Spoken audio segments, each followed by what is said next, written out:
Hi ಸ್ನೇಹಿತರೆ, ನಿಮಗೋಸ್ಕರವಾಗಿ ಇವತ್ತು very important ಆಗಿರ್ತಕ್ಕಂಥ ಟಾಪಿಕಲ್ಲಿ ನಾನು ಬಂದಿದ್ದೇನೆ. ಅದೇನೇ ಬಹಳ ಮುಖ್ಯವಾಗಿರ್ತಕ್ಕಂಥ ಟಾಪಿಕ್ಕು. ಪಠ್ಯಪುಸ್ತಕ ವಿಶ್ಲೇಷಣಾ ಸರಣಿಯಲ್ಲಿ ಸಮಗ್ರ ಪಾಠ ಪ್ರಶ್ನೋತ್ತರ ವಿವರಣೆ ಮಾಡ್ತಾ ಇದ್ದೀವಿ. ನೆನಪಿರಲಿ, ಇದು ನಮ್ಮ ದ್ವಿತೀಯ PUCಯ ಮಕ್ಕಳಿಗಾಗಿ ಮಾಡ್ತಾ ಇರ್ತಕ್ಕಂತಹ ಮತ್ತು ಅದರ ಸಮಕಾಲೀನ ಪರೀಕ್ಷೆಗಳಿಗೆ ಯಾರು ಪ್ರಿಪರೇಷನ್ ಮಾಡ್ತಾ ಇದ್ದೀರಾ, ಟೆಕ್ಸ್ಟ್ ಬುಕ್ಸಲ್ಲಿರುವಂತಹ ಸಂಪೂರ್ಣ ಮಾಹಿತಿಯನ್ನು ನಿಮಗೋಸ್ಕರ ಕೊಡ್ತಾ ಇದ್ದೀವಿ.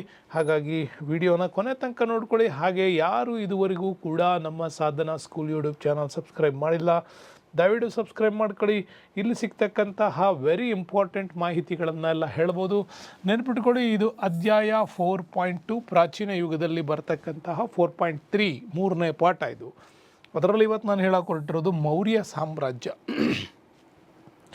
ಮೌರ್ಯ ಸಾಮ್ರಾಜ್ಯ ನಾನು ಹೇಳ್ತಾ ಇರೋದು ದ್ವಿತೀಯ PUCಯ ಟೆಕ್ಸ್ಟ್ ಬುಕ್ಸಿಗೆ ಮತ್ತು ಆ ಹುಡುಗರು ಬರೀತಕ್ಕಂತಹ ಒಂದು ಟೆಕ್ಸ್ಟ್ ಬುಕ್ ಅನಾಲಿಸಿಸ್ ಆಗಿರೋದ್ರಿಂದ ಇದರಲ್ಲಿ ನೀವು ಹೆಚ್ಚಿನದನ್ನು ಏನಾದರೂ ಎಕ್ಸ್ಪೆಕ್ಟೇಷನ್ಸ್ ಬೇರೆಯವ್ರು ಮಾಡಿದರೆ ಅದು ತಪ್ಪಾಗುತ್ತೆ. ಯಾಕೆಂದರೆ purely for PUC students plus ಅದರ ಸಮಕಾಲೀನವಾಗಿ ಟೆಕ್ಸ್ಟ್ ಬುಕ್ಸ್ ಯಾರ್ಯಾರು ನೋಡಿಲ್ಲ ಅವ್ರಿಗಿದು ತುಂಬಾ ಹೆಲ್ಪ್ ಆಗುತ್ತೆ. ಇದ್ರ ಬಗ್ಗೆ ಫುಲ್ ಡೀಟೇಲ್ ಆಗಿರ್ತಕ್ಕಂಥ ವಿಡಿಯೋ ನನ್ನ ಸಾಧನಾ ಅಕಾಡೆಮಿಯಲ್ಲಿ ನಿಮಗೆ KS ರೇಂಜಲ್ಲಿ ವಿಡಿಯೋಗಳಿದ್ದಾವೆ, ಅಲ್ಲೂ ಕೂಡ ನೋಡ್ಬೋದು. ಮತ್ತು ಆ್ಯಪಲ್ಲೂ ಕೂಡ ನಿಮಗೆ 360ನಲ್ಲಿ ಬಹಳ ಇಂಪಾರ್ಟೆಂಟ್ ಆಗಿರ್ತಕ್ಕಂಥ ಕ್ಲಾಸ್ಗಳನ್ನ ಕೂಡ ಮಾಡಿದ್ದೀನಿ, ಅಲ್ಲೂ ಕೂಡ ನೀವು ಇದನ್ನು ನೋಡ್ಬೋದು ಅಂತ ಹೇಳ್ತಾ, ಸೊ ಬನ್ನಿ, ಇದುವರೆಗೂ ಯಾರು ಚಾನಲ್ ಸಬ್ಸ್ಕ್ರೈಬ್ ಮಾಡಿಲ್ಲ ಒಂದ್ಸರಿ ಸಬ್ಸ್ಕ್ರೈಬ್ ಮಾಡ್ಕೊಳ್ಳಿ, ಭಾಳ ಬಂಗಾರ ಆಗುತ್ತೆ ಅಂತ ಹೇಳ್ತೀನಿ.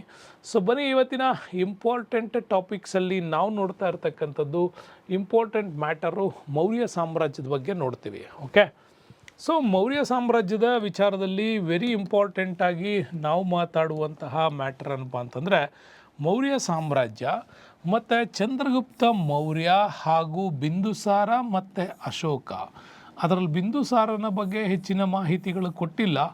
ಚಂದ್ರಗುಪ್ತ ಮೌರ್ಯ ಟು ಅಶೋಕನ ಧರ್ಮ ಪ್ರಚಾರದ ಬಗ್ಗೆ ತುಂಬಾ ಇದೆ. ಮತ್ತು ಅಶೋಕ ಹೇಗೆ ಕಳಿಂಗ ಯುದ್ಧದಿಂದ ಬಹಳ ಇಂಪಾರ್ಟೆಂಟಾಗಿ ಅವನ ಜೀವನದ ಕಳಿಂಗ ಯುದ್ಧ ಏನಿದೆ 261 ಹೇಗೆ ಅವನನ್ನು ಧರ್ಮ ಪರಿವರ್ತನೆ ಮಾಡ್ತು, ಬೌದ್ಧ ಧರ್ಮಕ್ಕೆ ಅವನು ಹೇಗೆ ಮತಾಂತರಗೊಂಡ, ಅಲ್ಲಿಂದ ಆತ ಹೇಗೆ ತನ್ನ ಪ್ರಚಾರ ಕಾರ್ಯಗಳನ್ನು ಕೈಗೊಂಡ ಅಂತ. ನೆಕ್ಸ್ಟು ಅಶೋಕನ ಶಾಸನಗಳು ಹೇಗಿದ್ದಾವೆ, ಇವನನ್ನು ಶಾಸನಗಳ ಪಿತಾಮಹ ಅಂತ ಹೇಗೆ ಜೇಮ್ಸ್ ಪ್ರಿನ್ಸಪ್ ಅವ್ರು ಕಂಡಿಡಿದ ಮೇಲೆ ಇದು ನಮಗೆ ಸಿಕ್ತು ಅಂತೇಳಿ, ಜೊತೆಗೆ ಅವನ ದಮ್ಮ ನೀತಿ ಬಗ್ಗೆ ಇಲ್ಲಿ ಎಕ್ಸ್ಪ್ಲನೇಷನ್ಸ್ ಕೊಡ್ತದೆ. ನೆನಪಿರಲಿ, ಮತ್ತು ಶಾತವಾಹನರ ಶಾರ್ಟ್ ಟಾಪಿಕ್ಸ್ ಕೂಡ ನಿಮಗಿದೆ.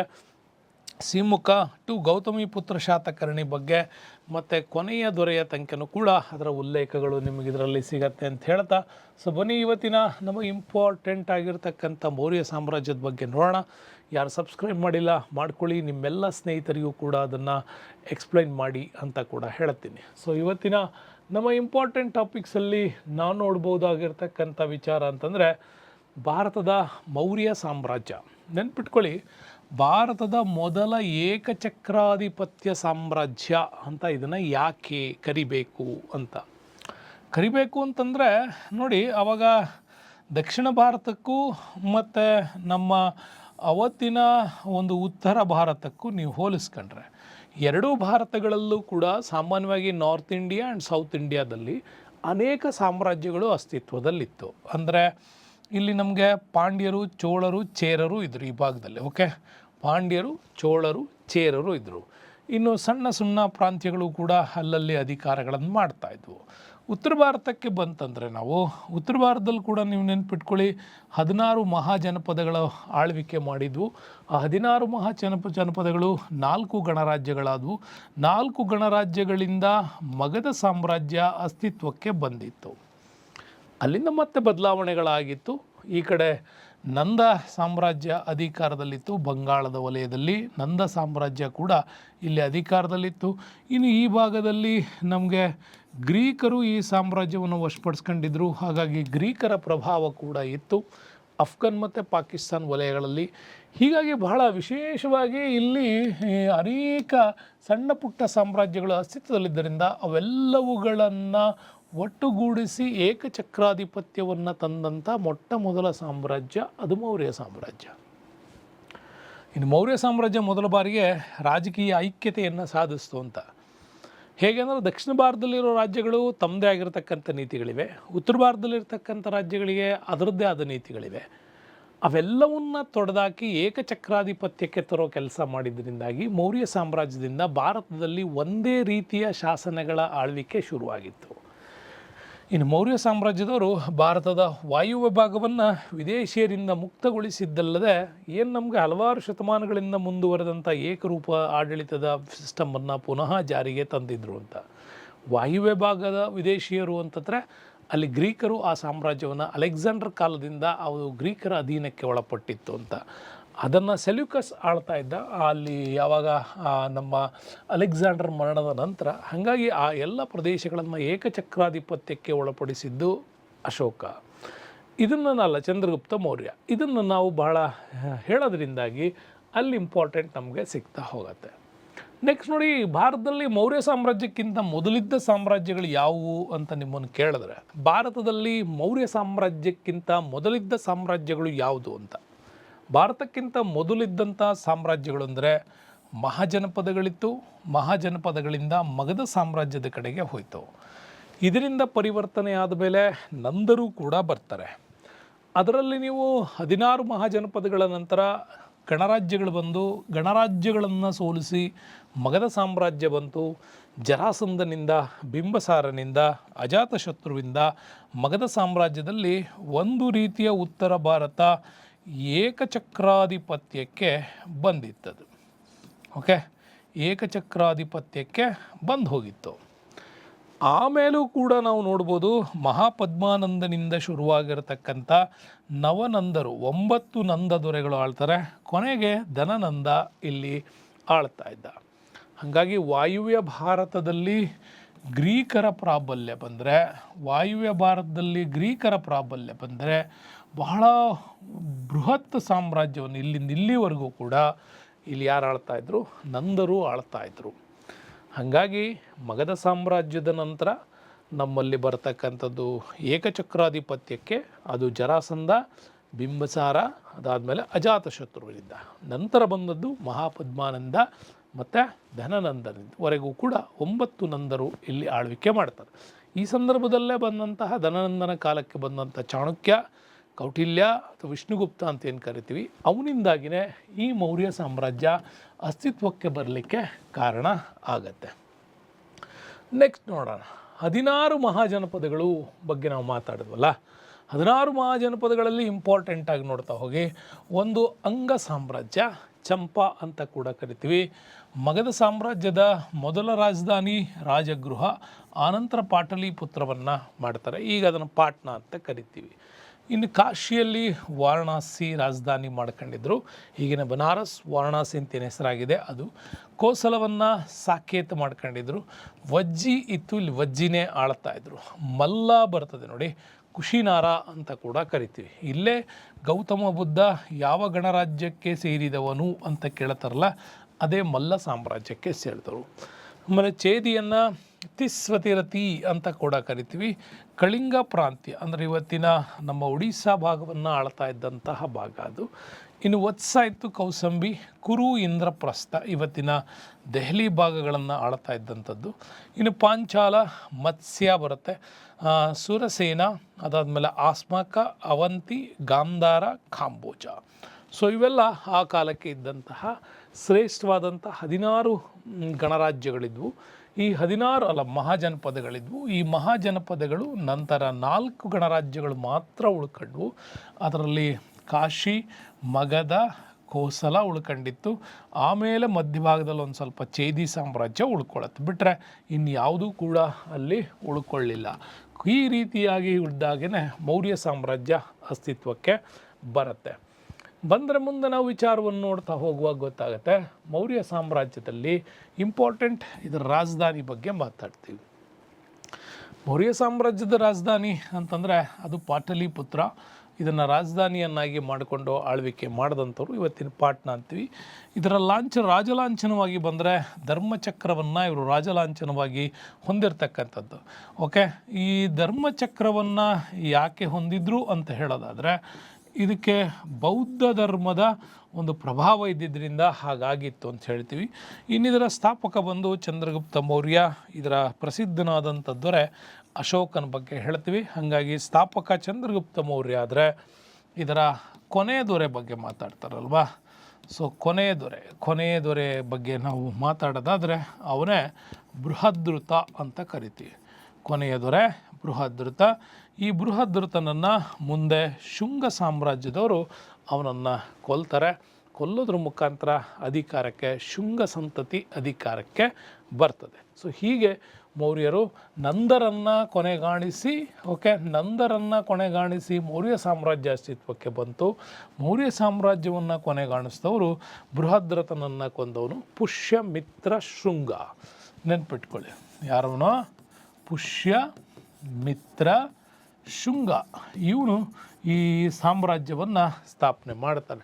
ಹಾಗಾಗಿ ಶುಂಗ ಸಂತತಿ ಇದು ಕೂಡ ಪಾಟಲಿಪುತ್ರವನ್ನೇ ರಾಜಧಾನಿಯನ್ನಾಗಿ ಮಾಡಿಕೊಂಡು ಆಳ್ವಿದರು. ಕಾರಣ ಇಷ್ಟೇ ಹೇಳ್ತಾರೆ. ಕಾರಣ ಬೃಹದ್ರಥ ಅತ್ಯಂತ ಪ್ರಮುಖವಾಗಿ ಬೌದ್ಧ ಧರ್ಮದ ಬಗ್ಗೆ ಹೆಚ್ಚೆಚ್ಚಿನ ಆಸಕ್ತಿ ಹೊಂದಿದ್ದ. ಈತ ಶೈವಪಂಥೀಯನಾಗಿದ್ದರಿಂದಾಗಿ ಈತನ ಸೇನಾಧಿಕಾರಿಯಾಗಿದ್ದಂಥ ಪುಷ್ಯಮಿತ್ರ ಶುಂಗ ಈ ಸಂತತಿಯನ್ನು ಕೊನೆಗೊಳಿಸಿದ ಅಂತ ಕೂಡ ನಮ್ಮಲ್ಲಿ ಎಕ್ಸ್ಪ್ಲನೇಷನ್ಸ್ ಹೇಳುತ್ತವೆ. ಇದಿಷ್ಟು ಕೂಡ ನಮಗೆ ಚೆನ್ನಾಗಿ ಗೊತ್ತಿರಬೇಕು. ನೆಕ್ಸ್ಟ್ ಬರೋಣ ಮೌರ್ಯ ಸಾಮ್ರಾಜ್ಯದ ಮೂಲದ ಬಗ್ಗೆ. ಭಾಳಷ್ಟು ಪ್ರಶ್ನೆಗಳಿರೋದು ಇಲ್ಲೇ. ಮೌರ್ಯ ಸಾಮ್ರಾಜ್ಯದ ಮೂಲದ ಬಗ್ಗೆ ಅನೇಕ ಇತಿಹಾಸ ತಜ್ಞರು ಅನೇಕ ರೀತಿಯಾಗಿರ್ತಕ್ಕಂಥ ಎಕ್ಸ್ಪ್ಲನೇಷನ್ಸನ್ನು ಕೊಟ್ಟಿದ್ದಾರೆ. ಅದರಲ್ಲಿ ಮೌರ್ಯ ಸಾಮ್ರಾಜ್ಯದಲ್ಲಿ ಬಂದರೆ ವಿಶಾಖದತ್ತನ ಇಂಪಾರ್ಟೆಂಟ್ ಕೃತಿ ಮುದ್ರಾ ರಾಕ್ಷಸ. ಓಕೆ, ಮುದ್ರಾ ರಾಕ್ಷಸ ಅಂತಂದರೆ ಇದರಲ್ಲಿ ಹೇಳುತ್ತದೆ ಆತ ಮುರ್ರಾದೇವಿಯ ಮಗನಾಗಿದ್ದರಿಂದ ಅವನನ್ನು ಮುದ್ರಾ ರಾಕ್ಷಸ ಅಂತ ಕೂಡ ಕರೀತಾರೆ. ಅದರ ಒಂದು ಸಣ್ಣ ಸ್ಟೋರಿ ಅಷ್ಟೇ, ಪೂರ್ತಿ ರಾಕ್ಷಸ ಅನ್ನೋದೇನಲ್ಲ. ಹಾಗಾಗಿ ಚಂದ್ರಗುಪ್ತನವನನ್ನು ಮಯೂರಸುತನೆಂದು ಕರೀತಕ್ಕಂಥವ್ರು. ಅಂದರೆ ನವಿಲುಗಳನ್ನು ನೋಡಿಕೊಳ್ಳುವಂತಹ ಒಬ್ಬ ದಾಸರ ಏನು ಬರ್ತಾರಲ್ಲ ಅಂತಹ ಒಂದು ವರ್ಗದಲ್ಲಿ ಹುಟ್ಟಿರ್ತಕ್ಕಂಥ ಮಗ ಅಂತ ಕೂಡ ಹೇಳ್ತಾರೆ. ಇನ್ನು ಜೈನ ಸಾಹಿತ್ಯಗಳಂತೂ ಬಹಳ ವಿಶೇಷವಾಗಿ ಹೇಳ್ತವೆ. ನವಿಲುಗಳನ್ನು ಸಾಕುವ ಅಥವಾ ಮಯೂರ ಪೋಷಕ ಪಂಗಡಕ್ಕೆ ಸೇರಿದವನು, ಆದ್ದರಿಂದ ಇವನಿಗೆ ಮೌರ್ಯ ಸಾಮ್ರಾಜ್ಯ ಅನ್ನುವ ಹೆಸರು ಬಂತು ಅಂತ ಕೂಡ ಹೇಳುತ್ತವೆ. ಸೊ ಅದೇ ರೀತಿ ಮುಂದುವರಿದಂತೆ ಮತ್ತೆ ಕೆಲವು ಹೇಳುತ್ತವೆ ಮೌರ್ಯ ಅಂತಕ್ಕಂತಹ ಪದವು ಮಗಧ ಸಾಮ್ರಾಜ್ಯದ ನಂದರಾಜನ ಉಪಪತ್ನಿ ಅಂತ ಹೇಳಲಾಗುವ ಮುರ್ರಾ ಎಂಬುವವಳಿಂದ ಉತ್ಪತ್ತಿಯಾಗಿದೆ ಅಂತ. ನಾಟಕದಲ್ಲಿ ಅದು ಇದೆಯಲ್ಲ ಗೊತ್ತಿಲ್ಲ. ಮುರಾದೇವಿಯನ್ನು ಈತ ಕೊಂದ ಅನ್ನುವುದಕ್ಕೋಸ್ಕರವಾಗಿ ಮುದ್ರಾ ರಾಕ್ಷಸ ಅಂತ ಬಂದಿದೆ ಅಂತ ಕೆಲವರು ಹೇಳ್ತಾರೆ. ಏನೇ ಹೇಳಿ ಮೌರ್ಯ ಎಂಬ ಪದವು ಮಗಧ ಸಾಮ್ರಾಜ್ಯದ ನಂದ ಸಾಮ್ರಾಜ್ಯದಲ್ಲಿ ನಂದರಾಜನ ಉಪಪತ್ನಿ ಎನ್ನಲಾದಂತಹ ಮುರ್ರಾ ಎಂಬುವಳಿಂದ ಇದು ಉತ್ಪತ್ತಿಯಾಗಿದೆ ಅಂತ ಕೂಡ ಹೇಳುತ್ತಾರೆ. ಇನ್ನು ಬೌದ್ಧ ಸಾಹಿತ್ಯಗಳಂತೂ ಬೇಕಾದಷ್ಟು ರೀತಿಯಲ್ಲಿ ತಮ್ಮ ಧರ್ಮವನ್ನು ಅತ್ಯುನ್ನತ ಶ್ರೇಷ್ಠ ಅಂತ ಕರೆಸ್ಕೊಳ್ಳೋದಕ್ಕೋಸ್ಕರವಾಗಿ ಭಾಳಷ್ಟು ಕಡೆ ಈ ಥರದ ಎಕ್ಸ್ಪ್ಲನೇಷನ್ಸ್ ಬೌದ್ಧ ಧರ್ಮ ಮಾಡಿದೆ. ಅದರಲ್ಲಿ ಮಹಾವಂಶದ ಪ್ರಕಾರ ಅಂದರೆ ದೀಪವಂಶ ಮತ್ತು ಮಹಾವಂಶ ಅಂತ ಎರಡು ಪ್ರಮುಖವಾದ ಕೃತಿಗಳು. ಅದರಲ್ಲಿ ಮಹಾವಂಶದ ಕೃತಿಯಲ್ಲಿ ಹೇಳ್ತಾರೆ ಅವನು ಪಿಪ್ಪಲಿ ವನವನ್ನು ಆಳುತ್ತಿದ್ದ ಮೌರ್ಯ ಎಂಬ ಕ್ಷತ್ರಿಯ ಕುಲಕ್ಕೆ ಸೇರಿದವನು. ಹಾಗಾಗಿ ಅನೇಕ ಇತಿಹಾಸಕಾರರು ಈ ಅಭಿಪ್ರಾಯವನ್ನು ಒಪ್ತಾರೆ. ಹಾಗಾಗಿ ಈತ ಮೌರ್ಯ ಅಂತಕ್ಕಂಥ ಕ್ಷತ್ರಿಯ ಕುಲಕ್ಕೆ ಸೇರಿದವನು. ಹಾಗಾಗಿ ಇದಕ್ಕೆ ಏನು ಹೆಸರು ಬಂದಿದೆ, ಮೌರ್ಯ ಅನ್ನುವ ಹೆಸರು ಬಂದಿದೆ ಅಂತ ಕೂಡ ಇಲ್ಲಿ ಎಕ್ಸ್ಪ್ಲೈನ್ ಮಾಡ್ತಾರೆ. ಏನೇ ಆಗಲಿ ಅವನ ಮೂಲದ ಬಗ್ಗೆ ಇಲ್ಲಿ ಬಹಳಷ್ಟು ರೀತಿಯ ಚರ್ಚೆಗಳು ನಮ್ಮಲ್ಲಿ ನಡೆದಿದ್ದಾವೆ. ಏನೇ ನಡೆದರೂ ಕೂಡ ಸಿಕ್ಕಿರ್ತಕ್ಕಂಥ ಪ್ರಮುಖ ಆಧಾರಗಳಲ್ಲಿ ಆ ಎಕ್ಸ್ಪ್ಲನೇಷನ್ಸ್ ಹೇಳುತ್ತದೆ. ಮೌರ್ಯ ಸಾಮ್ರಾಜ್ಯದ ಇತಿಹಾಸಕ್ಕೆ ಸಿಗುವಂತಹ ವೆರಿ ಇಂಪಾರ್ಟೆಂಟು ಕೌಟಿಲ್ಯನ ಅರ್ಥಶಾಸ್ತ್ರ. ಕೌಟಿಲ್ಯನ ಅರ್ಥಶಾಸ್ತ್ರ ಇದು ಆರ್ಥಿಕತೆ ಬಗ್ಗೆ ಹೇಳುತ್ತಾ ಅಂದರೆ ತಪ್ಪು. ಇದು ಹೇಳ್ತಕ್ಕಂಥದ್ದು ರಾಜನೀತಿ ಶಾಸ್ತ್ರ. ಓಕೆ, ಇದು ಹೆಚ್ಚು ಕಡಿಮೆ ಪೊಲಿಟಿಕಲ್ ಸೈನ್ಸ್. ರಾಜ್ಯದ ಆಡಳಿತ ವ್ಯವಸ್ಥೆ ಹೇಗಿರಬೇಕು ಅಂತ ಹೇಳುತ್ತೆ, ಸಪ್ತಾಂಗಗಳ ಬಗ್ಗೆ ಹೇಳುತ್ತೆ, ಆಡಳಿತ ಮತ್ತು ಕಂದಾಯ ಸಿಸ್ಟಮ್ ಹೆಂಗಿರಬೇಕು, ಜೊತೆಗೆ ಆ ಕಾಲಕ್ಕೆ ಬೇಕಾಗ್ತಕ್ಕಂಥ ವೆರಿ ಇಂಪಾರ್ಟೆಂಟು ಬೇಹುಗಾರಿಕಾ ನೀತಿಗಳನ್ನು ಕೂಡ ಎಕ್ಸ್ಪ್ಲೈನ್ ಮಾಡುತ್ತೆ ಕೌಟಿಲ್ಯನ ಅರ್ಥಶಾಸ್ತ್ರ. ಇನ್ನು ಮೆಗಾಸ್ತಾನಿಸ್ನ ಇಂಡಿಕಾ ಅಂತಾರೆ, ಬಟ್ ಇದರ ಹಸ್ತಪ್ರತಿ ಅಂತೂ ಸಿಕ್ಕಿಲ್ಲ. ನೆನ್ಪಿಟ್ಕೊಳ್ಳಿ, ಭಾಳಷ್ಟು ಜನರಿಗೆ ಇದು ಗೊತ್ತಿದೆಯೋ ಇಲ್ಲೋ, ಇದರ ಹಸ್ತಪ್ರತಿ ಮಾತ್ರ ಇಲ್ಲ. ಆದರೆ ಮೆಗಾಸ್ತಾನಿಸ್ನ ಸಮಕಾಲೀನ ಗ್ರೀಕ್ ಇತಿಹಾಸಕಾರರು ಅಲ್ಲಿ ಉಲ್ಲೇಖ ಮಾಡಿರುವ ಆಧಾರದ ಮೇಲೆ, ಅಂದರೆ ಗ್ರೀಕ್ ಇತಿಹಾಸಕಾರರಲ್ಲಿ ಬಹಳಷ್ಟು ಜನ ಮೆಗಾಸ್ತಾನಿಸ್ನ ಇಂಡಿಕಾ ಕೃತಿಯಲ್ಲಿ ಚಂದ್ರಗುಪ್ತ ಮೌರ್ಯನ ಈ ಥರದ ಕೆಲವು ವಿಚಾರಗಳನ್ನು ಎಕ್ಸ್ಪ್ಲೈನ್ ಮಾಡಿದೆ ಅಂತೇಳಿ ಅವ್ರು ಹೇಳಿರೋದ್ರಿಂದ ಓಹೋ ಮೆಗಾಸ್ತಾನಿಸ್ನ ಇಂಡಿಕಾ ಒಂದು ಕೃತಿ ಇತ್ತು ಅಂತ ನಮ್ಮಲ್ಲಿ ಹೇಳ್ತಾರೆ. ಇನ್ನು ವಿಶಾಖದತ್ತನ ಮುದ್ರಾ ರಾಕ್ಷಸ ವೆರಿ ಇಂಪಾರ್ಟೆಂಟ್ ಆಗಿರ್ತಕ್ಕಂಥ ಕೃತಿ ಇದು ಆ ಕಾಲಕ್ಕೆ. ಅಂದರೆ ಇದು ರಚನೆಯಾಗಿದ್ದು ಗುಪ್ತರ ಕಾಲದಲ್ಲಿ, ಇದು ರಚನೆಯಾಗಿದ್ದು ಮಾತ್ರ ಗುಪ್ತರ ಕಾಲದಲ್ಲಿ, ಅದರ ಮಾಹಿತಿ ಹೇಳೋದು ಮಾತ್ರ ಇದು ಮೌರ್ಯ ಸಾಮ್ರಾಜ್ಯದ ಬಗ್ಗೆ. ಇನ್ನು ಅಶೋಕನ ಶಾಸನಗಳು ನಮಗೆಲ್ಲ ಗೊತ್ತಿದೆ. ಜೇಮ್ಸ್ ಪ್ರಿನ್ಸೆಪ್ ಅವರು ಯಾವಾಗ ಇವರು ಅದನ್ನು ಅರ್ಥೈಸಿದರೋ ಸೊ ಅಲ್ಲಿಗೆ ಗೊತ್ತಾಯಿತು ಅಶೋಕನ ಶಾಸನಗಳು ಸಂಪೂರ್ಣವಾಗಿ ಮೌರ್ಯ ಸಾಮ್ರಾಜ್ಯದ ಕೆಲವು ಮಹತ್ವಪೂರ್ಣ ಉಲ್ಲೇಖಗಳು ಮತ್ತು ಬೌದ್ಧ ಧರ್ಮದ ಬಗ್ಗೆ ಎಕ್ಸ್ಪ್ಲೈನ್ ಮಾಡ್ತು. ಹಾಗಾಗಿ ಅಶೋಕನ ಶಾಸನಗಳು ವೆರಿ ಇಂಪಾರ್ಟೆಂಟ್ ಅಂತಂತ ಆಧಾರ. ಇನ್ನು ಸಿಲೋನ್ನಲ್ಲಿ ಅಂದರೆ ಇವತ್ತಿನ ಶ್ರೀಲಂಕಾದಲ್ಲಿ ಸಿಗ್ತಕ್ಕಂಥ ದೀಪವಂಶ ಮತ್ತು ಮಹಾವಂಶ ಈ ಎರಡು ಕೃತಿಗಳು ಕೂಡ ಎಕ್ಸ್ಪ್ಲೈನ್ ಮಾಡ್ತವೆ.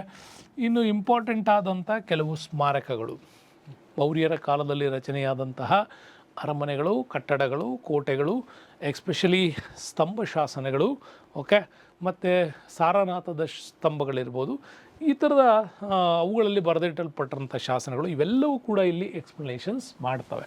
ಹಾಗಾಗಿ ವೆರಿ ಇಂಪಾರ್ಟೆಂಟಾಗಿ ಮೌರ್ಯ ಸಾಮ್ರಾಜ್ಯ ಇದನ್ನು ಎಕ್ಸ್ಪ್ಲೈನ್ ಮಾಡುತ್ತೆ. ಇನ್ನು ಚಂದ್ರಗುಪ್ತ ಮೌರ್ಯ ಸಾಮ್ರಾಟ ಆಗಿದ್ದು ಹೇಗೆ ಅಂತ ಭಾಳಷ್ಟು ಕಡೆ ಭಾಳಷ್ಟು ಕಥೆಗಳಿದ್ದಾವೆ. ಸೊ ನಾವು ನಂಬಲಿಕ್ಕೆ ಒಂದು ಅರ್ಥಪೂರ್ಣವಾದಂಥ ವಿಚಾರ ಅದನ್ನು ಮೊದಲು ಎಕ್ಸ್ಪ್ಲೈನ್ ಮಾಡ್ಕೊಂಡ್ಬಿಡ್ಬೇಕು.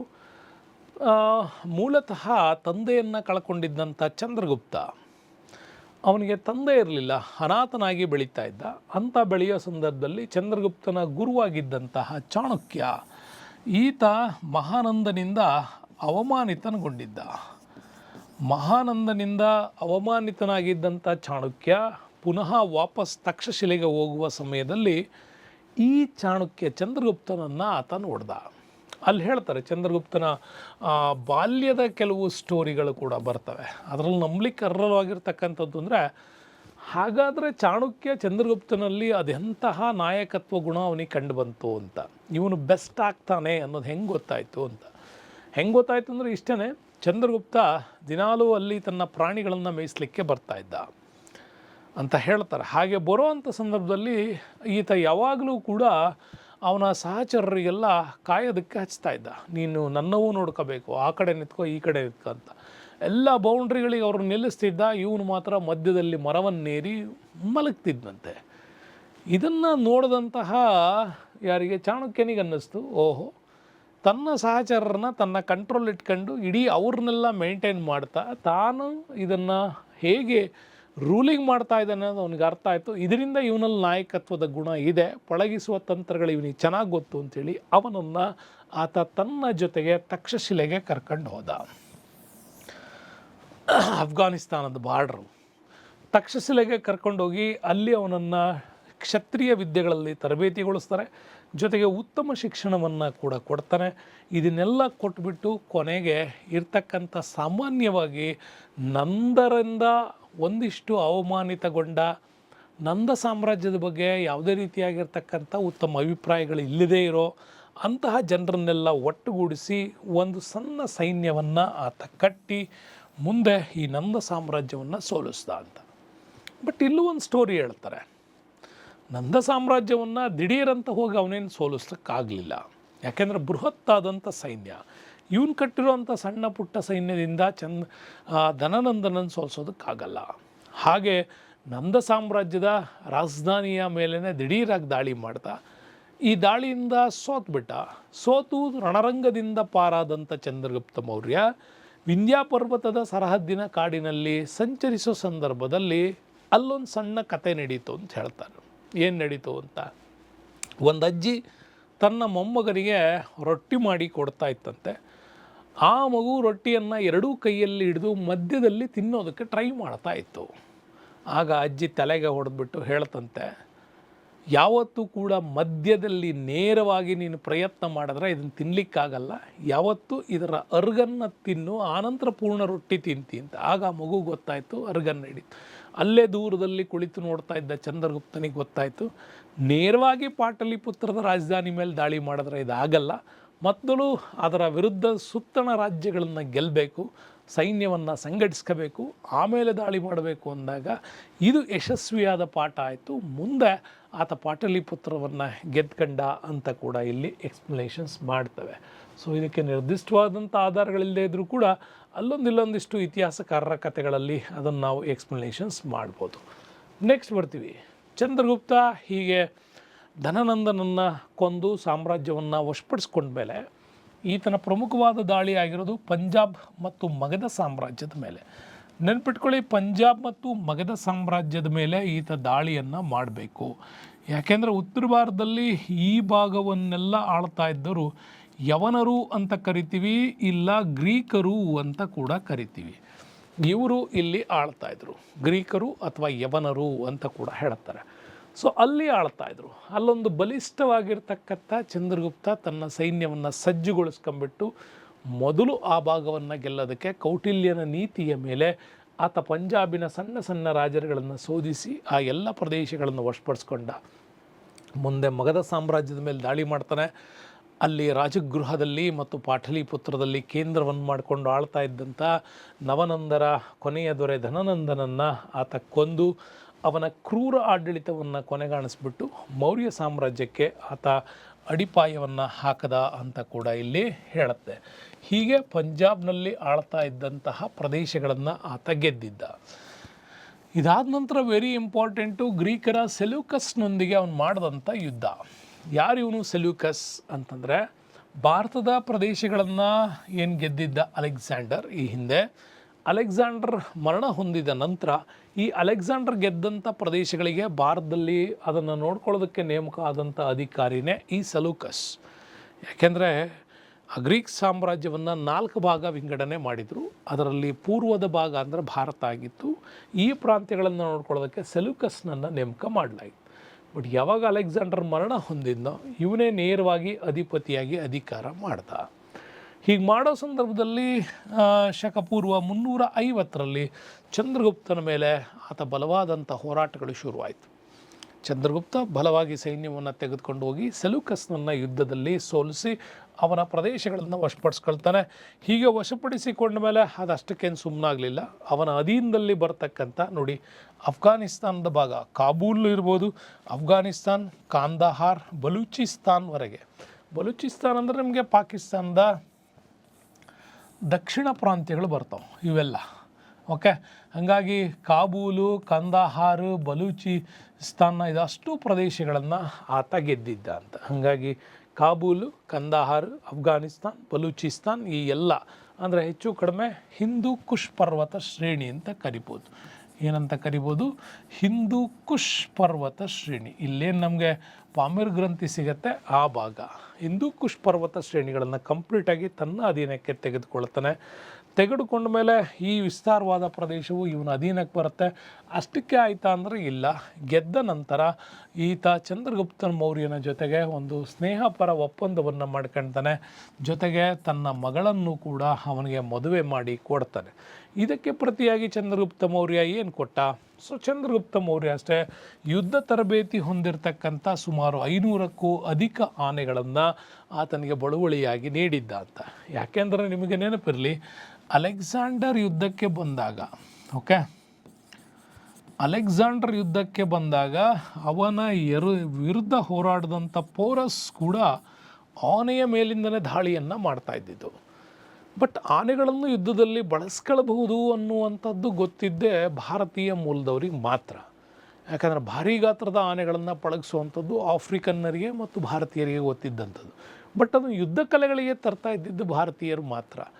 ಆವಾಗಲೇ ಅಲೆಕ್ಸಾಂಡರ್ಗೆ ನಿರ್ಣಯ ಆಗಿತ್ತು ಇಂಥ ಭಾರೀ ಗಾತ್ರದ ಪ್ರಾಣಿಗಳ ಮೇಲೆ ಇವರು ಹೇಗೆ ಪಳಗಿಸ್ತಾರೆ ಅಂತ. ಅದರಿಂದ 500 ತರಬೇತಿ ಹೊಂದಿದಂಥ ಆನೆಗಳನ್ನು ಕೂಡ ಸೆಲ್ಯೂಕಸ್ಗೆ ಕೊಟ್ಟಿದ್ದ ಅಂತ. ಆವಾಗ ಸೆಲ್ಯೂಕಸ್ ಮೌರ್ಯರೊಂದಿಗೆ ಸ್ನೇಹ ಸಂಬಂಧವನ್ನು ಮಾಡಿದ್ದಲ್ಲದೆ ತನ್ನ ರಾಯಭಾರಿಯಾಗಿ ಮೆಗಸ್ತಾನಿಸ್ನನ್ನು ಕೂಡ ಆತ ಪಾಟಲಿಪುತ್ರಕ್ಕೆ ರಾಯಭಾರಿಯಾಗಿ ಕಳಿಸಿದ್ದ. ಜೊತೆಗೆ ಮೊಟ್ಟ ಮೊದಲ ಇಂಟರ್ನ್ಯಾಷನಲ್ ಮ್ಯಾರೇಜ್ ಅಂತ ಕರಿತೀವಿ ನಾವು, ಅಂದರೆ ಅಂತಾರಾಷ್ಟ್ರೀಯ ಮಟ್ಟದಲ್ಲೊಂದು ಮದುವೆ ಆಗಿತ್ತು. ಸೆಲ್ಯೂಕಸ್ ತನ್ನ ಮಗಳನ್ನು ಚಂದ್ರಗುಪ್ತನಿಗೆ ಕೊಟ್ಟು ಮದುವೆ ಮಾಡಿದ್ದ ಅಂತ ಕೂಡ ಇಲ್ಲಿ ಹೇಳಲಾಗತ್ತೆ. ಹಾಗಾಗಿ ಇದಿಷ್ಟು ನಮಗೆ ಸೆಲ್ಯೂಕಸ್ ಜೊತೆಗಿನ ಯುದ್ಧದ ಹೋರಾಟದಲ್ಲಿ ನಮಗೆ ಸಿಗ್ತಾ ಹೋಗುತ್ತೆ. ಇಷ್ಟೆಲ್ಲ ಬಲಶಾಲಿಯಾದಂಥ ಚಂದ್ರಗುಪ್ತ ಮೌರ್ಯನ ಕೊನೆಯ ದಿನಗಳು ಮಾತ್ರ ತುಂಬಾ ವಿಚಿತ್ರವಾಗಿತ್ತು ಅಂತ ಹೇಳ್ಬೋದು. ಯಾಕೆ? ಒಂದು ಕಡೆ ಯತಿಗಳು ಬಂದುಬಿಟ್ಟು ಇವನಿಗೆ ಹೇಳ್ತಾರಂತೆ, ನಿನ್ನ ಸಾಮ್ರಾಜ್ಯದ ಕೊನೆಯ 12 ವರ್ಷಗಳು ಭೀಕರ ಬರಗಾಲಕ್ಕೆ ತುತ್ತಾಗ್ತವೆ ಅಂತ. ಬಟ್ ಅದೇ ಸಂದರ್ಭದ ಮೊದಲ ವರ್ಷದಲ್ಲೇ ಸ್ವಲ್ಪ ಮಳೆಯ ಪ್ರಮಾಣ ತೀವ್ರ ಕುಸಿತ ಆಗಿದ್ದರಿಂದಾಗಿ ಆ ಪ್ರದೇಶದಲ್ಲಿ ಬರಗಾಲ ಕಾಣೋದಕ್ಕೆ ಶುರುವಾಯಿತು. ಅದರ ಸಂದರ್ಭವನ್ನು ನೋಡಿಬಿಟ್ಟೆ ಈತ ಜೈನ ವಿದ್ವಾಂಸನಾಗಿದ್ದಂಥ ಭದ್ರಬಾಹುವಿನ ಜೊತೆಗೆ ಈತ ಶ್ರವಣಬೆಳಗೊಳಕ್ಕೆ ದಕ್ಷಿಣಕ್ಕೆ ಪ್ರಯಾಣ ಮಾಡ್ತಾರೆ. ಹಾಗೆ ದಕ್ಷಿಣಕ್ಕೆ ಬಂದಂಥ ಇವನು ಕರ್ನಾಟಕದ ಶ್ರವಣಬೆಳಗೊಳ, ಹಾಸನ ಜಿಲ್ಲೆ ಶ್ರವಣಬೆಳಗೊಳಕ್ಕೆ ಬಂದು ಸ್ಟೇ ಆಗ್ತಾರೆ. ಶ್ರವಣಬೆಳಗೊಳದಲ್ಲಿ ಶಕಪೂರ್ವ 300ರಲ್ಲಿ ಸಲ್ಲೇಖನ ವೃತವನ್ನು ಆಚರಿಸ್ತಾರೆ. ಸಲ್ಲೇಖನ ಅಂತ ನಿಮಗೆ ಹಿಂದಿನ ಕ್ಲಾಸಲ್ಲಿ ಹೇಳಿದ್ದೀನಿ. ಮೊದಲು ಆಹಾರದ ಪ್ರಮಾಣವನ್ನು ಕಡಿಮೆ ಮಾಡುತ್ತಾ ಬರೋದು, ಆನಂತರ ನೀರಿನ ಪ್ರಮಾಣವನ್ನು ಕಡಿಮೆ ಮಾಡೋದು, ಕೊನೆಗೆ ಅವೆರಡನ್ನೂ ತ್ಯಜಿಸುವುದು, ಗಾಳಿಯಲ್ಲೇ ಬದುಕೋದು, ಗಾಳಿಯನ್ನು ಕೂಡ ತ್ಯಜಿಸ್ತಾ ತನ್ನ ಪ್ರಾಣವನ್ನು ಅರ್ಪಿಸೋದು. ಹೀಗೆ ದೇಹವನ್ನು ಕೃಶಗೊಳಿಸುತ್ತಾ ಸಾಯಿಸುವುದನ್ನೇ ನಾವು ಸಲ್ಲೇಖನ ವ್ರತ ಅಂತ ಕರಿತೀವಿ. ಇಂಥ ವ್ರತವನ್ನು ಆತ ಕೈಗೊಂಡ. ಹಾಗಾಗಿ ಅವನು ನೆಲೆಸಿದ್ದಂಥ ಬೆಟ್ಟವನ್ನು ಈಗಲೂ ಕೂಡ ಚಂದ್ರಗಿರಿ ಅಂಥೇಳಿ ಕೂಡ ಕರೀತಾರೆ. ಹೀಗೆ ನಿರ್ಮಿಸಲ್ಪಟ್ಟ ದೇವಾಲಯ ಮತ್ತು ಅಲ್ಲಿ ಕಟ್ಟಿರ್ತಕ್ಕಂಥ ಬಸದಿ ಇದೆ, ಅದನ್ನು ಚಂದ್ರಗುಪ್ತ ಬಸದಿ ಅಂತ ಕೂಡ ಕರಿತೀವಿ. ಹೀಗೆ ದಕ್ಷಿಣಕ್ಕೆ ಬಂದ ಭದ್ರಬಾಹುವಿನಿಂದಲೇ ಕರ್ನಾಟಕದಿಂದ ಪ್ರಾರಂಭವಾಗಿದ್ದು ಮಹಾಯಾನ ಅಲ್ಲ, ಜೈನ ಧರ್ಮದಿದು ದಿಗಂಬರ ಪಂಥ ಹುಟ್ಕೊಳ್ತು. ಭದ್ರಬಾಹುವಿನಿಂದ ಇಲ್ಲಿ ಸ್ಟಾರ್ಟ್ ಆಗಿದ್ದು ದಿಗಂಬರ ಪಂಥ. ಓಕೆ, ಈ ದಿಗಂಬರ ಪಂಥ ಹುಟ್ಕೊಳ್ಳೋದ್ರ ಮುಖಾಂತರ ಜೈನ ಧರ್ಮ ಇಲ್ಲಿ ವಿಭಾಗ ಆಗಿತ್ತು ಅಂತ. ಹಾಗಾಗಿ ದಕ್ಷಿಣ ಭಾರತದಲ್ಲಿ ಭದ್ರಬಾಹು ದಿಗಂಬರ ಮಾಡಿದ್ರೆ ಅಲ್ಲಿ ಉತ್ತರ ಭಾರತದಲ್ಲಿ ಸ್ಥೂಲಭದ್ರ ಬರ್ತಾನೆ ಗುಜರಾತಿಂದ. ಯಾರು? ಸ್ಥೂಲಭದ್ರ ಈತ ಗುಜರಾತಿಂದ ಪ್ರಾರಂಭ ಮಾಡ್ತಾನೆ. ದಿಗಂಬರ ಶ್ವೇತಾಂಬರ ಪಂಥ. ಓಕೆ, ಅವನು ಶುರು ಮಾಡಿದ್ದು ಯಾವುದು? ಶ್ವೇತಾಂಬರ ಪಂಥವನ್ನು ಆತ ಇಲ್ಲಿ ಶುರು ಮಾಡ್ತಾನೆ. ಹಾಗಾಗಿ ನೆನ್ಪಿಟ್ಕೊಳ್ಳಿ, ಶ್ವೇತಾಂಬರ ಪಂಥವನ್ನು ಶುರು ಮಾಡಿದ್ದು ಯಾರು? ಸ್ಥೂಲಭದ್ರ, ವಲ್ಲಭಿ, ಗುಜರಾತ್ನ ವಲ್ಲಭಿಯಿಂದ. ಕರ್ನಾಟಕದ ಶ್ರವಣಬೆಳಗೊಳದಿಂದ ಭದ್ರಬಾಹು ದಿಗಂಬರ ಪಂಥ, ಅವನಲ್ಲಿ ಸ್ಥೂಲಭದ್ರನಿಂದ ಶ್ವೇತಾಂಬರ ಪಂಥ ಹುಟ್ಕೊಳ್ತು. ಹೀಗೆ ಹುಟ್ಕೊಳ್ಳೋದ್ರ ಮುಖಾಂತರವಾಗಿ ಇವತ್ತು ಕೂಡ ಕರ್ನಾಟಕದಲ್ಲಿ ಜೈನ ಬಸದಿ ಕಾಣ್ತೀವಿ, ಹಾಗೆ ಭದ್ರಬಾಹುವಿನ ಕಾಣ್ತೀವಿ, ಜೊತೆಗೆ ಗೊಮ್ಮಟೇಶ್ವರನ ಮೂರ್ತಿ ಕೂಡ ಕಾಣೋದು ಇದೇ ಉದ್ದೇಶಕ್ಕಾಗಿ. ತಮ್ಮೆಲ್ಲರಿಗೂ ಗೊತ್ತಿದೆ, ಈ ಚಂದ್ರಗುಪ್ತನ ಸಾಮ್ರಾಜ್ಯವನ್ನು ಬಹಳ ಸ್ಪಷ್ಟವಾಗಿ ಕಟ್ಟಿರ್ತಕ್ಕಂಥದ್ದು ಕೌಟಿಲ್ಯ, ಚಾಣಕ್ಯ, ವಿಷ್ಣುಗುಪ್ತ ಅನ್ನೋ ವೈವಿಧ್ಯಮಯ ಹೆಸರುಗಳನ್ನು ಹೊಂದಿರತಕ್ಕಂಥ ವ್ಯಕ್ತಿ. ಈತನಲ್ಲಿ ಭಾಳ ಅದ್ಭುತವಾಗಿರ್ತಕ್ಕಂಥ ವಿಚಾರಧಾರೆಗಳಿತ್ತು. ಯಾಕೆಂದರೆ ನಂದರನ್ನು ಪದಚ್ಯುತಗೊಳಿಸಿ ಮೌರ್ಯ ಸಾಮ್ರಾಜ್ಯವನ್ನು ಕಟ್ಟುವುದು ಅವನ ಕನಸು ಕೂಡ ಆಗಿತ್ತು. ಯಾಕೆ ಅಂತಂದರೆ ಇದೇ ಮೌರ್ಯ ಸಾಮ್ರಾಜ್ಯವನ್ನು ಕಟ್ಟುವುದಕ್ಕಿಂತ ಮುಂಚೆ ಇದೇ ಚಾಣಕ್ಯ ಆತ ಧನನಂದನ ಆಸ್ಥಾನಕ್ಕೆ ಭೇಟಿ ಕೊಡುವ ಸಂದರ್ಭದಲ್ಲಿ ಆದಂಥ ಅವಮಾನ, ಆ ಅವಮಾನದ ಒಂದು ಸೇಡನ್ನು ತೀರಿಸ್ಕೊಳ್ಳೋದಕ್ಕೋಸ್ಕರನೇ ಈತ ಮೌರ್ಯ ಸಾಮ್ರಾಜ್ಯವನ್ನು ಕಟ್ಟಲಿಕ್ಕೆ ಶ್ರಮವನ್ನು ಕೂಡ ಹಾಕಿದ್ದ. ಹಾಗೆ ಹಾಕಿರೋದ್ರ ಹಿಂದ್ಗಡೆನೆ ಅವನು ಬರೆದಿರ್ತಕ್ಕಂಥ ಕೃತಿ ನಮಗೆ ಸಿಗುತ್ತೆ. ಬಹಳ ಅದ್ಭುತವಾದಂಥ ರಾಜನೀತಿ ಶಾಸ್ತ್ರ, ಅರ್ಥಶಾಸ್ತ್ರವನ್ನು ಕೂಡ ಆತ ಬರೀತಾನೆ. ಅದು ಬರೆದದ್ದು ಯಾವುದು? ಸಂಸ್ಕೃತ ಭಾಷೆಯಲ್ಲಿ ಆತ ಅರ್ಥಶಾಸ್ತ್ರವನ್ನು ಬರೆದದ್ದು ನಮಗೆಲ್ಲ ಗೊತ್ತಾಗುತ್ತೆ. ಈ ಅರ್ಥಶಾಸ್ತ್ರವನ್ನು ಬರೆದಂಥ ಈ ಒಂದು ಗ್ರಂಥವನ್ನು ಮುಂದೆ ನಮಗೆಲ್ಲ ಸಿಕ್ಕಿದ್ದು ಹೇಗೆ ಅನ್ನೋದು ಇಂಪಾರ್ಟೆಂಟ್ ಆಗುತ್ತೆ. ಮೈಸೂರಿನ ಓರಿಯೆಂಟಲ್ ರಿಸರ್ಚ್ ಸಂಸ್ಥೆಯಲ್ಲಿ ಗ್ರಂಥಪಾಲಕರಾಗಿದ್ದಂಥ ಡಾಕ್ಟರ್ ಶ್ಯಾಮಶಾಸ್ತ್ರಿಯವರು, ಈ ಡಾಕ್ಟರ್ ಶ್ಯಾಮಶಾಸ್ತ್ರಿಯವರು 1905ರಲ್ಲಿ ಈ ಗ್ರಂಥವನ್ನು ಸಂಶೋಧಿಸಿ ಇದನ್ನು ಸಂಸ್ಕೃತದಿಂದ ಇಂಗ್ಲೀಷ್ಗೆ ಭಾಷಾಂತರ ಮಾಡ್ತಾರೆ. ನೆನ್ಪಿಟ್ಕೊಳ್ಳಿ, ಯಾವಾಗ ಸಂಸ್ಕೃತ ಇಂಗ್ಲೀಷಿಗೆ ಭಾಷಾಂತರ ಮಾಡಿದ್ರೋ 1909ರಲ್ಲಿ ಅದು ಎಲ್ಲರಿಗೂ ಕೂಡ ಸಿಕ್ತು. ಇದರಲ್ಲಿದ್ದಂಥ ಅದ್ಭುತವಾದ ಕೌಟಿಲ್ಯನ ವಿಚಾರಧಾರೆಗಳು ನಮಗೆ ಸಿಗ್ತಾ ಹೋಯಿತು. ಕೌಟಿಲ್ಯನ ಇಡೀ ಗ್ರಂಥವನ್ನು ಇವರು ಭಾಳ ಕ್ಲೀನಾಗಿ 3 ಭಾಗಗಳಾಗಿ ಡಿವೈಡ್ ಮಾಡ್ಕೊಂಡು ಹೋಗ್ತಾರೆ. ಮೊದಲ ಭಾಗದಲ್ಲಿ ನೀವು ನೋಡ್ಬೋದು ರಾಜ ಹೇಗಿರಬೇಕು, ರಾಜನ ಆಯ್ಕೆ ಹೇಗಿರಬೇಕು, ರಾಜನಿಗೆ ಯಾವ್ಯಾವ ಅರ್ಹತೆಗಳಿರಬೇಕು ಅನ್ನೋದನ್ನು ಸ್ಪಷ್ಟವಾಗಿ ಕೊಟ್ಟಿದ್ರು. ಮತ್ತು ಅವನಿಗಿರ್ತಕ್ಕಂಥ ಸಲಹಾ ಸಮಿತಿ ಹೇಗಿರಬೇಕು, ಸಲಹಾ ಸಮಿತಿ ಮತ್ತು ಅದರ ಸರ್ಕಾರವನ್ನು ಹೇಗೆ ನಡೆಸ್ಕೊಂಡು ಹೋಗಬೇಕು ಅನ್ನೋದ್ರ ಬಗ್ಗೆ ಮೊದಲ ಪಾರ್ಟಲ್ಲಿ ಹೇಳ್ತಾರೆ. ಎರಡನೇ ಪಾರ್ಟಲ್ಲಿ ನೀವು ನೋಡ್ಬೋದು ನಾಗರಿಕ ಮತ್ತು ಅಪರಾಧಿ ಕಾನೂನುಗಳು. ಒಂದು ರಾಜ್ಯವನ್ನು ಸುವ್ಯವಸ್ಥಿತೆಯಿಂದಾಗಿ ನಡೆಸ್ಕೊಂಡು ಹೋಗಬೇಕು ಅಂತಂದರೆ, ಸುವ್ಯವಸ್ಥಿತವಾಗಿ ನಡೆಸ್ಕೊಂಡು ಹೋಗಬೇಕು ಅಂತಂದರೆ ಅವನಿಗೆ ಕಾನೂನು ಎಷ್ಟು ಮುಖ್ಯ ಆಗುತ್ತೆ, ಅಂಥ ಕಾನೂನುಗಳನ್ನು ಹೇಗೆ ರಚನೆ ಮಾಡಬೇಕು, ಹೇಗೆ ಜಾರಿಗೆ ತರಬೇಕು ಅನ್ನೋದು ಹೇಳುತ್ತೆ. ಇನ್ನು ಮೂರನೇ ಭಾಗನೇ ವೆರಿ ಇಂಪಾರ್ಟೆಂಟು. ಒಂದು ತನ್ನ ರಾಜ್ಯದ ಆಂತರಿಕ ವ್ಯವಹಾರಗಳಲ್ಲಿ ಹೇಗೆ ರಾಜ್ಯ ಕಾನೂನುಗಳಿರಬೇಕು, ವಿದೇಶಿ ನೀತಿಯನ್ನು ಅಳವಡಿಸುವಾಗ ರಾಯಭಾರ ನೀತಿಯ ಕಾನೂನುಗಳು ಹೇಗಿರಬೇಕು, ಇವೆರಡರ ಬಗ್ಗೆ ಯುದ್ಧ ಭಾಳ ಸ್ಪಷ್ಟವಾಗಿ ಹೇಗೆ ಮಾಡಬೇಕು, ಪ್ಲ್ಯಾನ್ಗಳು ಹೇಗಿರಬೇಕು ಅನ್ನೋದನ್ನು ಭಾಳ ಅದ್ಭುತವಾಗಿ ಎಕ್ಸ್ಪ್ಲೈನ್ ಮಾಡುತ್ತೆ. ಜೊತೆಗೆ ಇಂಪಾರ್ಟೆಂಟ್ ನೆನ್ಪಿಟ್ಕೊಳ್ಳಿ, ಒಂದು ಉತ್ತಮವಾದಂಥ ರಾಜ ಅತ್ಯುತ್ತಮವಾದಂಥ ಗೂಢಾಚಾರ ಪದ್ಧತಿಯನ್ನು ಹೊಂದಿರಬೇಕು. ಇದು ನಮಗೆ ಇಂಪಾರ್ಟೆಂಟ್ ಆಗುತ್ತೆ. ಇವತ್ತು ನೀವು ನೋಡಿದಿರ ಅಮೇರಿಕಾದ FBI ಗಳು, ಭಾರತದ NIAಗಳು ಇವೆಲ್ಲ ಅಂತಾರಾಷ್ಟ್ರೀಯ ಮಟ್ಟ ಮತ್ತು ರಾಷ್ಟ್ರೀಯ ಮಟ್ಟದಲ್ಲಿ ಭಾಳ ಅದ್ಭುತವಾಗಿ ಕೆಲಸ ಮಾಡೋದ್ರಿಂದನೇ ಒಂದು ದೇಶ ಸುಭಿಕ್ಷವಾಗಿರಲಿಕ್ಕೆ ಸಾಧ್ಯ. ಅಂಥ ಒಂದು ವಿಶೇಷವಾದಂಥ ವಿಚಾರಗಳು ಆಗಿನ ಕಾಲದಲ್ಲೇ ಇವನು ಅದನ್ನು ಎಕ್ಸ್ಪ್ಲೈನ್ ಮಾಡ್ತಾನೆ. ಮತ್ತು ಕೌಟಿಲ್ಯನ ಒಂದು ಗ್ರಂಥದಲ್ಲಿ ಬಹಳ ಅದ್ಭುತವಾಗಿ ಹೇಳಲಾಗತ್ತೆ, ಅದು ಸಪ್ತಾಂಗಗಳ ಬಗ್ಗೆ. ಸಪ್ತಾಂಗಗಳಲ್ಲಿ ರಾಜ ಮತ್ತು ಅವನ ರಾಜಪ್ರಭುತ್ವದ ಆಡಳಿತ ಹೇಗಿರಬೇಕು ಅಂತ ಹೇಳುತ್ತೆ. ಮಂತ್ರಿಯಾದವನು ಮತ್ತು ಮಂತ್ರಿಗಳ ಸಲಹಾ ಸಮಿತಿ, ಒಂದು ಮಂತ್ರಿಮಂಡಲ ಹೇಗೆ ಕೆಲಸ ನಿರ್ವಹಿಸಬೇಕು, ಮತ್ತು ಜನಪದಗಳು ಅವುಗಳು ಯಾವ ಜನಸಂಖ್ಯೆಗೆ ಒಂದು ಜನಪದ ಇರಬೇಕು ಅಂಥೇಳಿ ಆತ ವಿಭಾಗ ಮಾಡೋದು, ಅದರ ಭೂಪ್ರದೇಶದ ವ್ಯಾಪ್ತಿ ಗುರುತಿಸೋದು ಹೇಳ್ಕೊಡ್ತಾರೆ. ಮತ್ತು ದರ್ಗಗಳ ಬಗ್ಗೆ ಅಂದರೆ ಒಂದು ಕೋಟೆಗಳನ್ನು ಎಲ್ಲೆಲ್ಲಿ ಕಟ್ಟಬೇಕು, ಮತ್ತು ಖಜಾನೆ ಬಗ್ಗೆ ವೆರಿ ಇಂಪಾರ್ಟೆಂಟಾಗಿ ಇದರಲ್ಲಿ ಎಕ್ಸ್ಪ್ಲೈನ್ ಮಾಡ್ತಾನೆ. ಖಜಾನೆಯಲ್ಲಿ ಬರುವಂಥ ವಿಚಾರದಲ್ಲಿ ಬಹಳ ಇಂಪಾರ್ಟೆಂಟಾಗಿ ಅವರು ಎಕ್ಸ್ಪ್ಲೈನ್ ಮಾಡ್ತಕ್ಕಂಥದ್ದು ಕಂದಾಯ ನೀತಿ ಹೇಗಿರಬೇಕು, ಭೂಮಿಯನ್ನು ಹೇಗೆ ಅಳತೆ ಮಾಡಬೇಕು, ಅದರ ಫಲವತ್ತತೆಯನ್ನು ಹೇಗೆ ಗುಣಪಡಿಸಬೇಕು, ಆ ಫಲವತ್ತತೆ ಆಧಾರದ ಮೇಲೆ ಹೇಗೆ ಅವುಗಳನ್ನು ವಿಭಜನೆ ಮಾಡಬೇಕು ಅನ್ನೋದ್ರ ಬಗ್ಗೆ ಭಾಳ ಕ್ಲೀನಾಗಿ ಕೋಶ ಪದ್ಧತಿಯಲ್ಲಿ ಬರ್ತದೆ. ಇನ್ನು ಸೇನೆ ಹೇಗಿರಬೇಕು, ಮತ್ತು ಮಿತ್ರತ್ವ ಹೇಗಿರಬೇಕು, ಮತ್ತು ನೆರೆಹೊರೆಯ ರಾಷ್ಟ್ರಗಳ ಬಗ್ಗೆ ನಮ್ಮ ಒಂದು ವಿಚಾರ ಹೇಗಿರಬೇಕು ಅನ್ನೋದನ್ನು ಭಾಳ ಸ್ಪಷ್ಟವಾಗಿ ಇದರಲ್ಲಿ ಎಕ್ಸ್ಪ್ಲೈನ್ ಮಾಡ್ಕೊಂಡು ಹೋಗ್ತಾರೆ. ಇಷ್ಟೆಲ್ಲ ಮಾಡಿದಂಥ ಚಂದ್ರಗುಪ್ತನ ನಂತರ ಅಧಿಕಾರಕ್ಕೆ ಬಂದವನೇ ಯಾರೋ ಬಿಂಬಿಸಾರ. ಓಕೆ, ನೆನ್ಪಿಟ್ಕೊಳ್ಳಿ, ಬಿಂದುಸಾರ ಇಲ್ಲಿ ಅಧಿಕಾರಕ್ಕೆ ಬರ್ತಾನೆ. ಯಾರೋ ಬಿಂದುಸಾರ ಅಧಿಕಾರಕ್ಕೆ ಬರ್ತಾನೆ. ಆದರೆ ಬಿಂದುಸಾರ ಕೇವಲ 300ರಿಂದ 273 ಮಧ್ಯೆ ಆಳ್ತೆ ಮಾಡ್ತಾನೆ. ಓಕೆ, ಈತ 300ರಿಂದ 273 ಮಧ್ಯ ಇಲ್ಲಿ ಆಳ್ವಿಕೆ ಮಾಡ್ತಾನೆ. ಹೆಚ್ಚು ಕಡಿಮೆ ಒಂದು 37 ವರ್ಷ ಅಧಿಕಾರ ಮಾಡಿರ್ಬೋದು. ಸೊ ಹೀಗೆ ಅಧಿಕಾರ ಮಾಡಿದಂಥವನು ಇಲ್ಲಿ ಬಹಳ ಅತ್ಯುತ್ತಮವಾದಂಥ ವಿಚಾರಗಳನ್ನು ಕೊಡೋ ಸಂದರ್ಭದಲ್ಲಿ ಅವನ ಬಗ್ಗೆ ಹೆಚ್ಚಿನ ಆಧಾರಗಳು ಸಿಗಲ್ಲ. ಆದರೆ ನೆನ್ಪಿಟ್ಕೊಳ್ಳಿ, ಬಿಂದುಸಾರನ ಕಾಲದಲ್ಲಿ ಅಸ್ತಿತ್ವಕ್ಕೆ ಬಂದದ್ದು ಅಜೀವಿಕ ಪಂಥ. ಓಕೆ, ಯಾಕೆ ಅಂತಂದರೆ ಇಲ್ಲಿ ಚಂದ್ರಗುಪ್ತ ಮೌರ್ಯ ಜೈನ ಧರ್ಮವನ್ನು ಬೆಳೆಸಿದರೆ ಅಶೋಕ ಬೌದ್ಧ ಧರ್ಮವನ್ನು ಬೆಳೆಸಿದ್ದ. ಓಕೆ, ಆದರೆ ಇಲ್ಲಿ ಅಜೀವಿಕ ಪಂಥವನ್ನು ಬೆಳೆಸಿದವರು ಬಿಂದುಸಾರ. ಬಿಂದುಸಾರನ ಬಗ್ಗೆ ಕೂಡ ಬರ್ತದೆ. ಮತ್ತು ಬಿಂದುಸಾರ ಪರ್ಷಿಯಾ ದೇಶದ ಜೊತೆಗೆ ಯಾವ ರೀತಿಯಾಗಿರ್ತಕ್ಕಂಥ ಸಂಬಂಧವನ್ನು ಹೊಂದಿದ್ದ, 1ನೇ ಆಂಟಿಯೋಕಸ್ನ ವಿಚಾರ ಕೂಡ ಇಲ್ಲಿ ಬರ್ತದೆ. ಅದು ಬಿಂದುಸಾರನ ಬಗ್ಗೆ. ಅಷ್ಟು ಬಿಟ್ಬಿಟ್ರೆ ಇಲ್ಲಿ ಯಾವುದೇ ವಿಶೇಷವಾದಂಥ ಮಾಹಿತಿ ನಮಗಲ್ಲಿ ಸಿಗೋದಿಲ್ಲ. ಹಾಗಾಗಿ ನಂತರ ಇವನಿಗೆ ಅಶೋಕನಿಗಿದ್ದಂಥ ಬಿರುದುಗಳು ದೇವನಾಂ ಪ್ರಿಯದಸಿ ಅಶೋಕ ಅನ್ನುವ ಬಿರುದು ಕೂಡ ಇತ್ತು. ಆದರೆ ಅಶೋಕನ ವಿಚಾರದಲ್ಲಿ ಇಂಪಾರ್ಟೆಂಟಾಗಿ ತಿಳ್ಕೊಳ್ಬೇಕಾದಂಥ ಒಂದು ವಿಚಾರ ಇದೆ. ಏನಿದೆ ನೋಡಿ, ಅಶೋಕ 273ರಲ್ಲಿ ಆತ ಅಧಿಕಾರಕ್ಕೆ ಬಂದ ಅನ್ನೋದನ್ನು ಹೇಳೋದಾದರೂ ಕೂಡ 273ರಿಂದ 269 ಮಧ್ಯೆ 4 ವರ್ಷಗಳ ಕಾಲ ಅವನ ಕಿರೀಟಧಾರಣ ಮಹೋತ್ಸವ ಯಾಕೆ ಆಗಿಲ್ಲ ಅನ್ನೋದು ನಮಗಿಲ್ಲಿ ಇತಿಹಾಸ ಸ್ಪಷ್ಟಪಡಿಸಲ್ಲ. ಆದರೆ ಒಂದು ವಿಚಾರ ನಿಮಗಿಲ್ಲಿ ಬರುತ್ತೆ. ಏನು?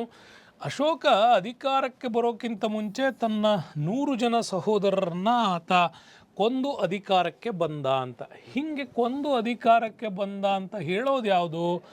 ಬೌದ್ಧ ಧರ್ಮದ ಕೃತಿಗಳು. ಕೇವಲ ಬೌದ್ಧ ಧರ್ಮದ ಕೃತಿಗಳು ಮಾತ್ರ ಈ ಒಂದು ವಾಕ್ಯವನ್ನು ಎಕ್ಸ್ಪ್ಲೈನ್ ಮಾಡ್ತವೆ. ಯಾವುದೇ ರೀತಿಯ ಸಮಕಾಲೀನ ಯಾವುದೇ ಕೃತಿಗಳು ಈ ವಿಚಾರವನ್ನು ಎಕ್ಸ್ಪ್ಲೈನ್ ಮಾಡಿಲ್ಲ. ಆದರೆ ಬೌದ್ಧ ಧರ್ಮದ ಕೃತಿಗಳು ಮಾತ್ರ ಎಕ್ಸ್ಪ್ಲೈನ್ ಮಾಡೋದ್ರ ಹಿಂದ್ಗಡೆ ಸತ್ಯ ಏನು ಅಂತ ಇತಿಹಾಸಕರು ವಿಮರ್ಶೆ ಮಾಡ್ತಾರೆ. ಯಾಕೆಂದರೆ ಬೌದ್ಧ ಧರ್ಮ ತನ್ನ ಒಂದು ಶ್ರೇಷ್ಠತೆಯನ್ನು ತೋರಿಸ್ಕೊಳ್ಳೋದಕ್ಕೋಸ್ಕರ ಇಲ್ಲಿ ಅವ್ರು ಹೇಳ್ತಾರೆ, ಕಾಲಾಶೋಕನಾಗಿದ್ದವನು ಕಾಲಾಶೋಕನಾಗಿದ್ದವನು ಅಶೋಕ ಆದ ಅನ್ನುವ ಕಥೆಯನ್ನು ಎಕ್ಸ್ಪ್ಲೈನ್ ಮಾಡದೆ ಈ ಬೌದ್ಧ ಧರ್ಮದ ಕೃತಿಗಳು. ಹಂಗಾಗಿ ಬೌದ್ಧ ಧರ್ಮ ಮಾತ್ರ ಈ ವಿಚಾರವನ್ನು ಹೇಳೋದ್ರಿಂದ ಇದನ್ನು ಕೆಲವು ಜನ ನಂಬ್ತಾರೆ, ಕೆಲವರು ಇದನ್ನು ನಂಬೋದಿಲ್ಲ. ನೆಕ್ಸ್ಟ್ ನಮಗೆ ಬಂತಂದರೆ ಕಳಿಂಗ ಯುದ್ಧದ ಬಗ್ಗೆ ಹೇಳ್ತಾರೆ. ಕಳಿಂಗ ಯುದ್ಧ ಅಶೋಕನ ಜೀವನದ ಮಹತ್ವಪೂರ್ಣವಾಗಿರ್ತಕ್ಕಂಥ ಪರಿವರ್ತನೆಯ ಟೈಮ್. ಯಾಕೆಂತಂದರೆ ಅಶೋಕ 261ರಲ್ಲಿ ಈ ಕಳಿಂಗ ಯುದ್ಧವನ್ನು ಮಾಡ್ದ.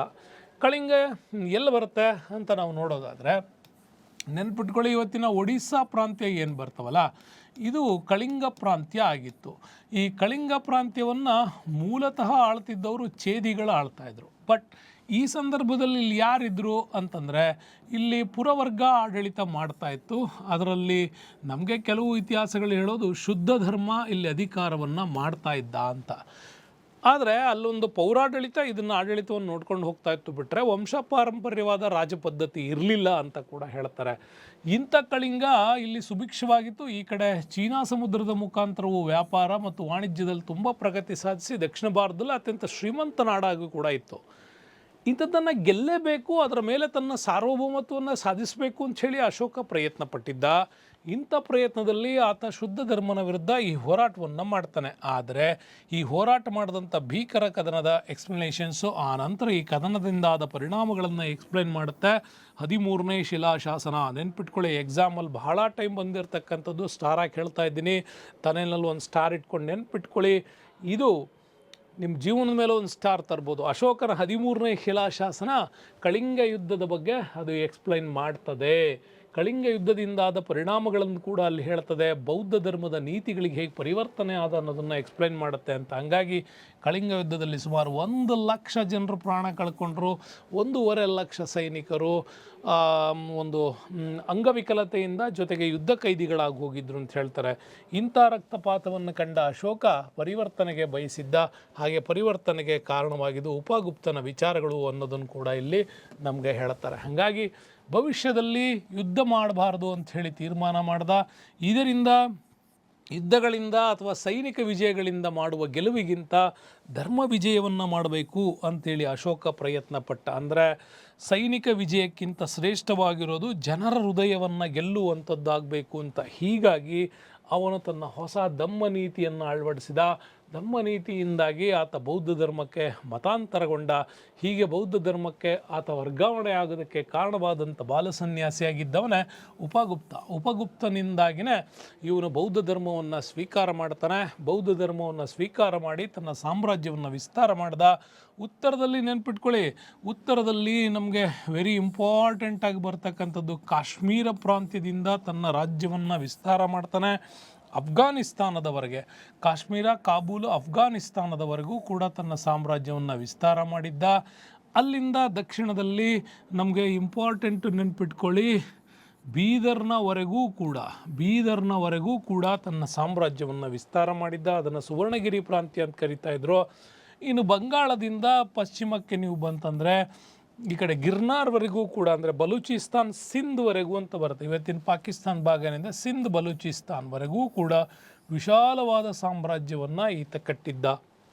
ಇಂಥ ವಿಶಾಲ ಸಾಮ್ರಾಜ್ಯದಲ್ಲಿ ಅಶೋಕ ಧಮ್ಮ ವಿಜಯದ ನೀತಿಗಳನ್ನು ತರೋದ್ರ ಮುಖಾಂತರವಾಗಿ ಜನರಲ್ಲಿ ಪರಿವರ್ತನೆಯನ್ನು ಮಾಡ್ದ. ಆ ಪರಿವರ್ತನೆಗೆ ಮುಖ್ಯ ಸಾಕ್ಷಿ ನಮಗೆ ಅವನ ಶಿಲಾಶಾಸನಗಳು. ಅಶೋಕನ ಶಿಲಾಶಾಸನಗಳಲ್ಲಿ ಭಾಷೆಯನ್ನು ಯಾವುದು ಬಳಸಲಾಗಿತ್ತು ಅಂತ ಕೇಳ್ತಾರೆ ನಿಮಗೆ. ಭಾಷೆಯನ್ನು ಅವನು ಬಳಸಿದ್ದು ಪ್ರಾಕೃತ, ಪಾಳಿ ಮತ್ತು ಗ್ರೀಕ್ ಕೂಡ ಆಗಿದ್ದು. ಬ್ರಾಹ್ಮಿಯನ್ನು ಕೂಡ ಬಳಸಿದ್ರು. ಖರೋಷ್ಠಿ ಲಿಪಿಯನ್ನು ಕೂಡ ಬಳಸಲಾಗಿತ್ತು. ನೆನಪಿಟ್ಕೊಳ್ಳಿ, ಅಶೋಕ ತನ್ನ ಪ್ರಾಂತ್ಯದಲ್ಲಿ ಗ್ರೀಕ್ ಭಾಷೆಯನ್ನು ಬಳಸಿದ್ದು ವಾಯುವ್ಯ ಭಾಗದ ಈ ಭಾಗಗಳಲ್ಲಿ ಸಾಮಾನ್ಯ ಗ್ರೀಕರು ಆಳ್ತಾ ಇದ್ರು. ಹಾಗಾಗಿ ಈ ಭಾಗದಲ್ಲಿ ಆತ ಭಾಷೆಯನ್ನು ಬಳಸಿದ್ದ. ಖರೋಷ್ಠಿ ಲಿಪಿಯನ್ನು ಮತ್ತು ಅರಾಮಿಕ್ ಅಂತ ಕರಿತೀವಿ. ಓಕೆ, ಈ ಅರಾಮಿಕ್ ಮತ್ತು ಖರೋಷ್ಠಿ ಲಿಪಿಯನ್ನು ಬಳಸೋದ್ರ ಮುಖಾಂತರ ಈತ ಬರೀಲಾಗಿತ್ತು. ಈ ಎಲ್ಲ ಶಾಸನಗಳಲ್ಲಿ ಯಾರ ಸಾರಾಂಶ ಇತ್ತು ಅಂತ ನೀವು ನೋಡೋದಾದರೆ ಉಪಗುಪ್ತನ ಸಾರಾಂಶವನ್ನು ಒಳಗೊಂಡಿತ್ತು ಅನ್ನೋದು ಕೂಡ ನಮಗೆ ಗೊತ್ತಾಗುತ್ತೆ. ಹಾಗಾಗಿ ದೀರ್ಘಾವಧಿವರೆಗೆ ಒಗಟಾಗಿ ಉಳಿದಿದ್ದಂತಹ ಅಶೋಕನ ಈ ಶಾಸನಗಳ ಬ್ರಾಹ್ಮಿ ಲಿಪಿಯನ್ನು ಕೋಡನ್ನು ಡಿಕೋಡ್ ಮಾಡಿದವರೇ ಜೇಮ್ಸ್ ಪ್ರಿನ್ಸೆಪ್ ಅವ್ರು. ನೆನ್ಪಿಟ್ಕೊಳ್ಳಿ, ಜೇಮ್ಸ್ ಪ್ರಿನ್ಸೆಪ್ 1831ರಲ್ಲಿ ಈ ಶಾಸನವನ್ನು ಡಿಕೋಡ್ ಮಾಡೋದ್ರ ಮುಖಾಂತರ ಭಾರತದಲ್ಲಿ ಶಿಲಾಶಾಸನಗಳ ಪಿತಾಮಹ ಅಂತಲೇ ಎಕ್ಸ್ಪ್ಲೈನ್ ಮಾಡ್ತಾರೆ. ಹಾಗಾಗಿ ಇವನ ಶಿಲಾಶಾಸನಗಳನ್ನು ಒಂದು ಪ್ರಧಾನ ಶಿಲಾಶಾಸನಗಳು, ಕಿರಿಯ ಶಿಲಾಶಾಸನಗಳು, ಸ್ತಂಭ ಶಿಲಾಶಾಸನಗಳು ಮತ್ತು ಗುಹಾಶಾಸನಗಳು ಅಂಥೇಳಿ 4 ರೀತಿಯಲ್ಲಿ ಇವನ ಶಾಸನಗಳನ್ನು ಏನು ಮಾಡಿದ್ದಾರೆ, ಡಿವೈಡ್ ಮಾಡಿದ್ದಾರೆ. ಎಲ್ಲ ಶಾಸನಗಳಲ್ಲೂ ಅತಿ ಮುಖ್ಯವಾದಂಥ ವಿಚಾರಗಳು ನಮಗೆ ಸಿಗ್ತಾ ಹೋಯಿತು. ಕರ್ನಾಟಕದಲ್ಲೂ ಕೂಡ ಅವನ ಕಾಲಕ್ಕೆ ಬಹಳ ಇಂಪಾರ್ಟೆಂಟ್ ಆಗಿರ್ತಕ್ಕಂಥ ಶಾಸನಗಳು ಸಿಗ್ತವೆ. ರಾಯಚೂರು ಜಿಲ್ಲೆಯ ಮಸ್ಕಿ ಶಾಸನ ಇಂಪಾರ್ಟೆಂಟ್ ಆಗಿ, ಮತ್ತು ಕೊಪ್ಪಳ ಜಿಲ್ಲೆಯಲ್ಲಿ ಬರ್ತಕ್ಕಂಥ ಗವಿಮಠ ಮತ್ತು ಪಾಲ್ಕಿಗುಂಡ, ಚಿತ್ರದುರ್ಗ ಜಿಲ್ಲೆಯಲ್ಲಿ ಬ್ರಹ್ಮಗಿರಿ, ಸಿದ್ದಾಪುರ, ಜಟಿಂಗರಾಮೇಶ್ವರ, ಬಳ್ಳಾರಿಯಲ್ಲಿ ನಿಟ್ಟೂರು ಮತ್ತು ಉದಯಗೊಳ್ಳಂ, ಮತ್ತು ಕಲಬುರಗಿಯಲ್ಲಿ ಸನ್ನತಿ ಅಂತ ಕರಿತೀವಿ. ಕರ್ನಾಟಕದಲ್ಲಿ ದೊರೆತಂಥ ಶಾಸನಗಳಲ್ಲಿ ಅತ್ಯಂತ ದೊಡ್ಡ ಶಾಸನ ಅಂತಂದರೆ ಸನ್ನತಿಯ ಶಾಸನ ಅತ್ಯಂತ ದೊಡ್ಡದು. ಈ ಮಸ್ಕಿ ಶಾಸನದಲ್ಲೇ ದೇವನಾಂಪ್ರಿಯ ಪ್ರಿಯದಸಿ ಅಶೋಕ ಅನ್ನುವಂಥ ಬಿರುದು ಬಂತು.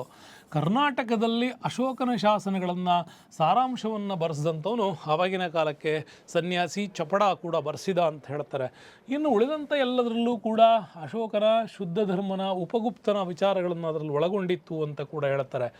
ಆದರೆ ಮಸ್ಕಿ ಮತ್ತು ಕಲ್ಕತ್ತಾ ಶಾಸನಗಳಲ್ಲಿ ಇಂಪಾರ್ಟೆಂಟಾಗಿ ದೇವನಾಂಪ್ರಿಯ ಪ್ರಿಯದಸಿ ಅಶೋಕ ಅಂತ ಮಧ್ಯಪ್ರದೇಶದ ಗುಜರ್ರಾ ನೆನ್ಪಿಟ್ಕೊಳ್ಳಿ, ಗುಜರ್ರಾ ಶಾಸನ, ಮಧ್ಯಪ್ರದೇಶದ ಗುಜರ್ರಾ, ಈ 3 ಶಾಸನಗಳು ಕೂಡ ಅಶೋಕನ ಹೆಸರನ್ನು ಕಂಪ್ಲೀಟಾಗಿ ನಮಗವು ಎಕ್ಸ್ಪ್ಲೈನ್ ಮಾಡಿರೋದ್ರಿಂದ ದೇವನಾಂಪ್ರಿಯ ಪ್ರಿಯದಸಿ ಅಶೋಕ ಅಂದರೆ ಬೇರೆ ಯಾರೂ ಅಲ್ಲ, ಅಶೋಕನೇ ಇರಬೇಕು ಅಂಥೇಳಿ ಎಕ್ಸ್ಪ್ಲನೇಷನ್ಸ್ ಮಾಡ್ತಾ ಹೋಗ್ತಾರೆ.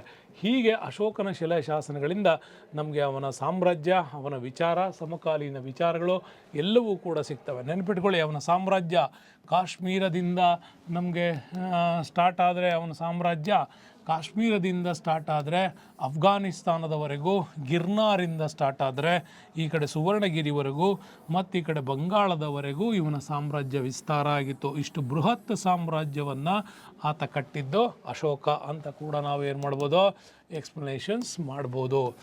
ನೆಕ್ಸ್ಟ್ ಬರ್ತೀವಿ ಅಶೋಕನ ಧಮ್ಮನೀತಿ. ಇದು ಇಂಪಾರ್ಟೆಂಟು, ನೆನ್ಪಿಟ್ಕೊಳ್ಳಿ. ಅಶೋಕನ ಧರ್ಮನೀತಿಯಲ್ಲಿ ನಮಗೆ ಇಂಪಾರ್ಟೆಂಟಾಗಿ ಸಿಗ್ತಕ್ಕಂಥ ವಿಚಾರಗಳಿವು. ಏನೋ ಅವನು ಹೇಳ್ತಾನೆ, ಅಶೋಕನ ತನ್ನ ಧರ್ಮನೀತಿಯಲ್ಲಿ ಏನು ಹೇಳ್ದ, ತಂದೆ ತಾಯಿಗಳಿಗೆ ಯಾವತ್ತೂ ವಿಧೇಯಕರಾಗಿರಬೇಕು, ಗುರುಗಳಿಗೆ ಯಾವತ್ತೂ ಗೌರವವನ್ನು ತೋರಿಸ್ಬೇಕು ಅಂತ ಹೇಳ್ತಾನೆ. ಪ್ರತಿಯೊಬ್ಬರೂ ಕೂಡ ಸತ್ಯವನ್ನು ನುಡಿಬೇಕು, ಸೇವಕರು ಕಿರಿಯರು ಅವಲಂಬಿತರಾದವ್ರನ್ನ ಪ್ರೀತಿಯಿಂದ ಕಾಣಬೇಕು ಅಂತ ಹೇಳ್ತಾನೆ. ಮಾನವರು ಮತ್ತು ಪ್ರಾಣಿಗಳಿಗೆ ಯಾವುದೇ ಕಾರಣಕ್ಕೂ ಹಿಂಸೆಯನ್ನು ನೀಡಬಾರ್ದು. ಪ್ರತಿಯೊಬ್ಬರೂ ಕೂಡ ಕೋಪ, ಕ್ರೌರ್ಯ ಮತ್ತು ದುಂದುವೆಚ್ಚಗಳನ್ನು ನಿಗ್ರಹಿಸಿಕೊಳ್ಳಬೇಕು ಅಂತ ಕೂಡ ಹೇಳ್ತಾನೆ. ಈ ರೀತಿ ನಿಗ್ರಹಿಸಿಕೊಳ್ಳೋದ್ರ ಮುಖಾಂತರವೇ ನೀವೇನು ಮಾಡ್ಬೋದು, ಈ ಒಂದು ಯಶಸ್ಸನ್ನು ಸಾಧಿಸ್ಕೊಂಡು ನೀವು ಅತ್ಯುತ್ತಮ ವ್ಯಕ್ತಿಗಳಾಗಿ ಬದುಕ್ಬೋದು ಅನ್ನೋದನ್ನು ಕೂಡ ಇಲ್ಲಿ ಎಕ್ಸ್ಪ್ಲನೇಷನ್ಸ್ ಹೇಳ್ಕೊಂಡು ಹೋಗ್ತಾರೆ. ಇನ್ನು ಆತ ಬೌದ್ಧ ಧರ್ಮದ ಪ್ರಚಾರಕ್ಕಾಗಿ ಕೈಗೊಂಡ ಕಾರ್ಯಗಳೇನು ಅಂತ ಕೂಡ ನೀವು ನೋಡೋದಾದರೆ, ಅಶೋಕ ತನ್ನ ಕಾಲದಲ್ಲಿ ಬೌದ್ಧ ಧರ್ಮ ಪ್ರಚಾರಕ್ಕೆ ಏನೇನು ಕ್ರಮ ಮಾಡ್ತಾನೆ ಅಂದರೆ, ಅವನು ಪವಿತ್ರ ಕ್ಷೇತ್ರಗಳಾಗಿರ್ತಕ್ಕಂಥ ಲುಂಬಿನಿ ವನ, ನೆನ್ಪಿಟ್ಕೊಳ್ಳಿ, ಬುದ್ಧನ ಒಂದು ಜೀವನಕ್ಕೆ ಸಂಬಂಧಪಟ್ಟಂಥ ಇಂಪಾರ್ಟೆಂಟು, ಅವನ ಜನನಕ್ಕೆ ಸಂಬಂಧಪಟ್ಟಂಥ ಲುಂಬಿನಿ ವನ, ಮತ್ತು ಕಪಿಲವಸ್ತು, ಗಯಾ ಬರುತ್ತೆ, ಸಾರನಾಥ, ಕುಶಿನಗರ.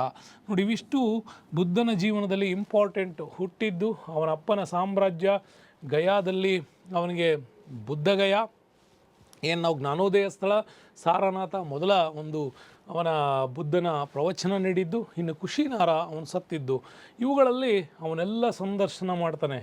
ಸಂದರ್ಶನ ಜೊತೆಗೂ ಕೂಡ ಅವನು ಇಂಪಾರ್ಟೆಂಟಾಗಿ ಅಲ್ಲಿ ಶಿಲಾಶಾಸನಗಳನ್ನು ಕೂಡ ಹಾಕಿಸ್ತಾನೆ, ಹೇಗಿರಬೇಕು ಅಂಥೇಳಿ ಅನೇಕ ಧರ್ಮಗೋಷ್ಠಿಗಳನ್ನು ಅಲ್ಲೆಲ್ಲ ಏರ್ಪಡಿಸ್ತಾನೆ. ಜೊತೆಗೆ ಸಾಮ್ರಾಜ್ಯದಾದ್ಯಂತ ಅನೇಕ ವಿಹಾರಗಳನ್ನು, ಬೌದ್ಧ ವಿಹಾರಗಳನ್ನು ನಿರ್ಮಿಸ್ತಾನೆ. ಅವುಗಳ ದತ್ತಿಗಾಗಿ ಹೆಚ್ಚಿನ ಪ್ರಮಾಣದ ಹಣವನ್ನು ಕೂಡ ಆತ ಮೀಸಲಾಗಿಡ್ತಾ ಇದ್ದ. ಇದು ನಿಮಗೆ ಇಂಪಾರ್ಟೆಂಟು ಗೊತ್ತಿರಲಿ. ಇನ್ನು ಬುದ್ಧ ತನ್ನ ತತ್ವಗಳನ್ನು ಪ್ರಸಾರ ಮಾಡಲಿಕ್ಕೋಸ್ಕರ ಸಾಮ್ರಾಜ್ಯದಾದ್ಯಂತ ಅನೇಕ ಬಂಡೆಗಳು, ಸ್ತಂಭಗಳು, ಗುಹೆಗಳ ಗೋಡೆಗಳ ಮೇಲೆ ಆತ ಅನೇಕ ಶಾಸನಗಳನ್ನು, ಧಮ್ಮನೀತಿಯನ್ನು ಕೆತ್ತಿಸಿದ್ದ. ಧರ್ಮ ಪ್ರಚಾರಕ್ಕಾಗಿ ಇಂಪಾರ್ಟೆಂಟ್ ನೆನ್ಪಿಟ್ಕೊಳ್ಳಿ, ಧರ್ಮ ಮಹಾಮಾತ್ರರು.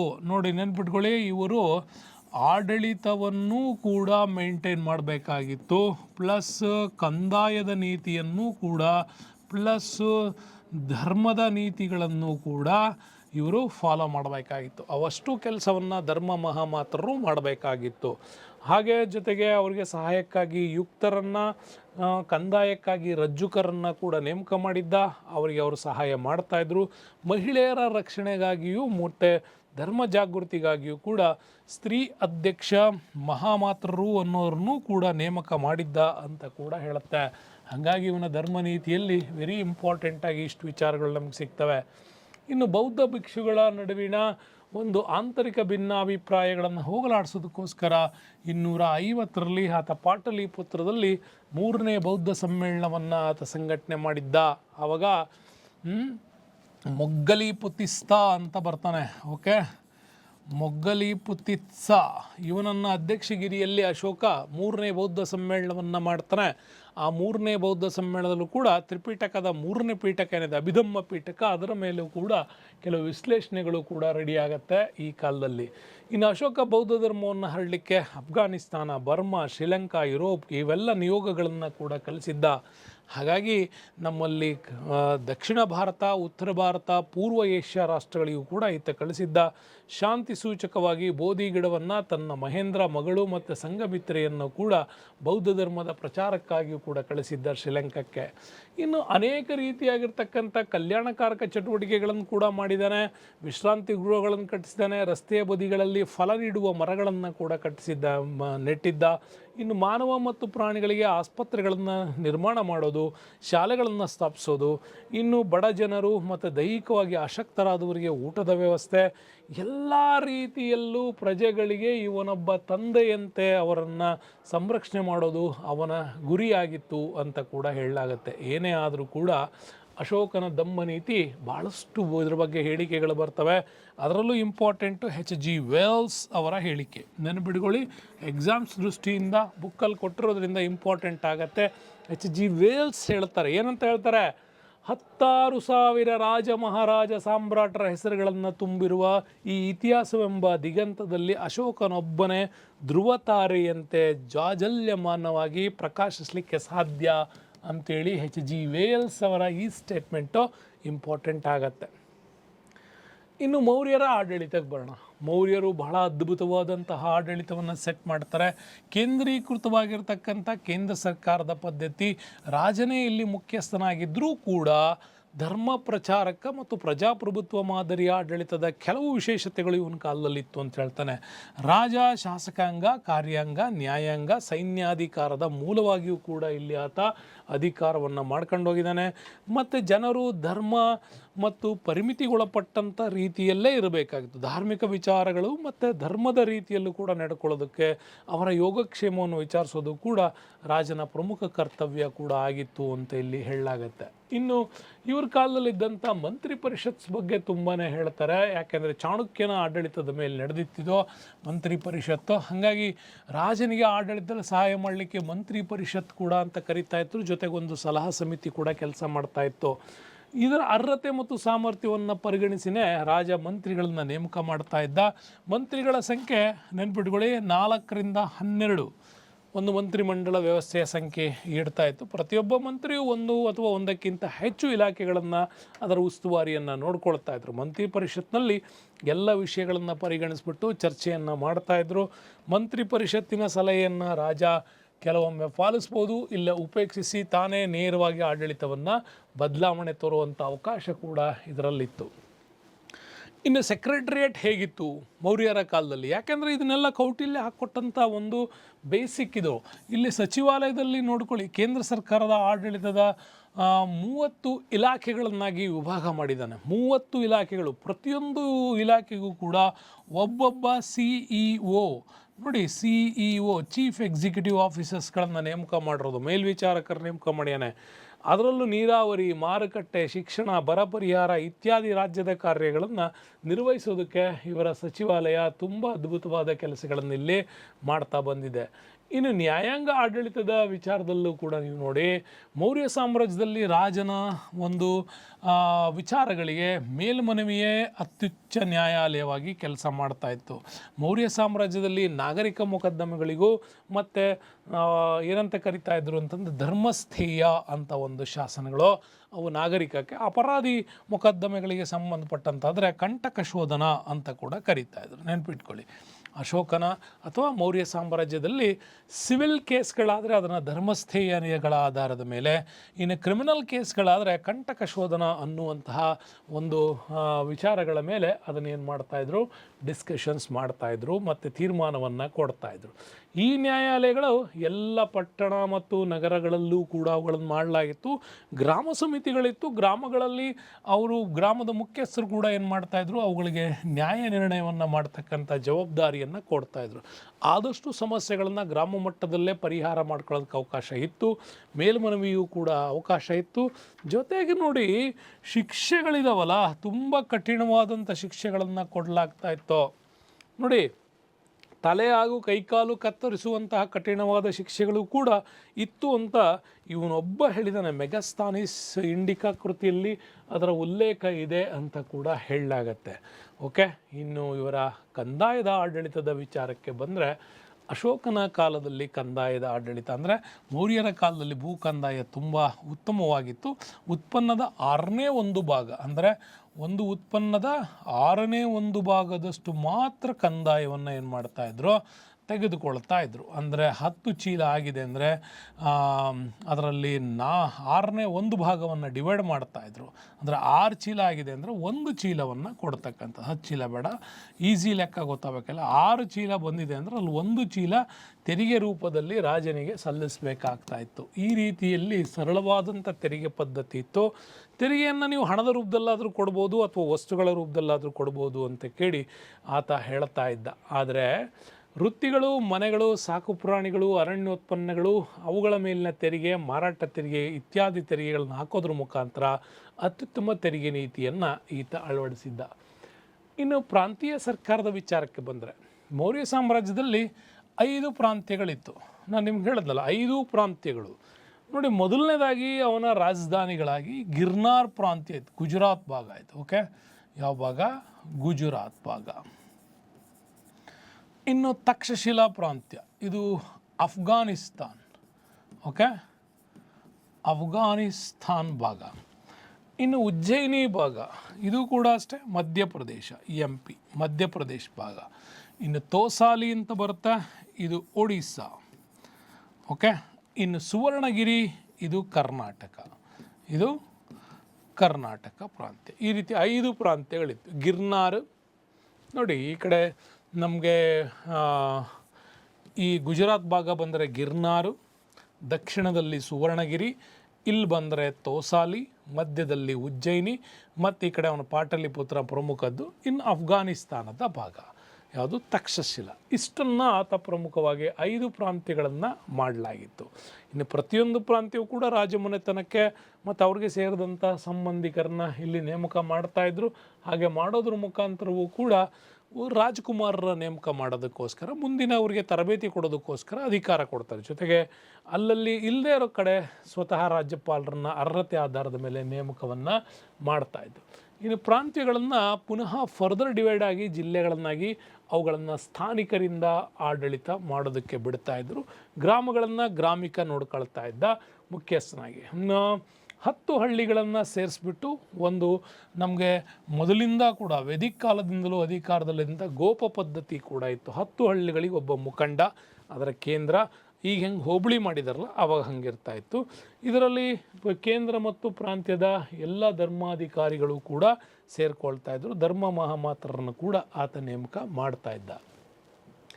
ಇನ್ನು ನಗರಾಡಳಿತದ ವಿಚಾರಕ್ಕೆ ಬಂದರೆ, ಗ್ರೀಕ್ ರಾಯಭಾರಿ ಮೆಗಾಸ್ತಾನಿಸ್ ಹೇಳಿದ್ದಾನೆ, ಪಾಟಲಿಪುತ್ರದ ಆಡಳಿತದ ಬಗ್ಗೆ, ನಗರಾಡಳಿತವನ್ನು ಭಾಳ ಕ್ಲೀನಾಗಿ ಅವನು ಅದರಲ್ಲಿ ವಿವರಣೆ ಮಾಡಿದ್ದಾನೆ. ನಗರಾಡಳಿತದಲ್ಲಿ ಹೇಗಿರ್ತಾ ಇತ್ತು ನೋಡಿ, ಅವನು ಹೇಳ್ತಾನೆ, ನಗರಾಡಳಿತದಲ್ಲಿ ಒಟ್ಟು 5 ಸದಸ್ಯರು ಇರ್ತಕ್ಕಂತಹ 6 ಗುಂಪು ಇರ್ತಾಯಿತ್ತು. 5 ಸದಸ್ಯರು ಇಂಟು 6 ಗುಂಪು, ಟೋಟಲ್ 30 ಮೆಂಬರ್ಸ್ ಇಡೀ ನಗರವನ್ನು ನಿರ್ವಹಣೆ ಮಾಡ್ತಾಯಿದ್ರು. 5 ಜನ ಸದಸ್ಯರು, 6 ಮಂಡಳಿಗಳು, ಅಂದರೆ ನೀರಾವರಿ ಇರ್ಬೋದು ಅಥವಾ ಅರಣ್ಯ ಮಂಡಳಿ ಇರ್ಬೋದು, ಇನ್ನೇನು ಈ ಥರದ 6 ಮಂಡಳಿಗಳು. ಒಂದು ಮಂಡಳಿಯಲ್ಲಿ 5 ಜನ, ಟೋಟಲ್ 30 ಮೆಂಬರ್ಸ್ ಇಡೀ ಪಾಟಲಿಪುತ್ರವನ್ನು ನಿರ್ವಹಣೆ ಮಾಡ್ತಾಯಿದ್ರು. ಆ ಸಮಿತಿಗಳು ರಸ್ತೆಗಳು, ಮಾರುಕಟ್ಟೆಗಳು, ಆಸ್ಪತ್ರೆಗಳು, ದೇವಾಲಯಗಳು, ಶಾಲೆಗಳು, ನೀರು ಸರಬರಾಜು, ಈ ಥರದ ಅನೇಕ ಕೆಲಸಗಳನ್ನು ಇವರು ನಿರ್ವಹಣೆ ಮಾಡ್ತಾಯಿದ್ರು ಅಂತ ಕೂಡ ಹೇಳುತ್ತಾರೆ. ಇನ್ನು ಸೈನ್ಯದ ವಿಚಾರಕ್ಕೆ ಬಂದರೆ, ಸೈನ್ಯಾಡಳಿತದಲ್ಲಿ ಚಂದ್ರಗುಪ್ತ ಅತ್ಯುತ್ತಮವಾದಂಥ ಸೇನಾ ವ್ಯವಸ್ಥೆಯನ್ನು ಹೊಂದಿದ್ರ.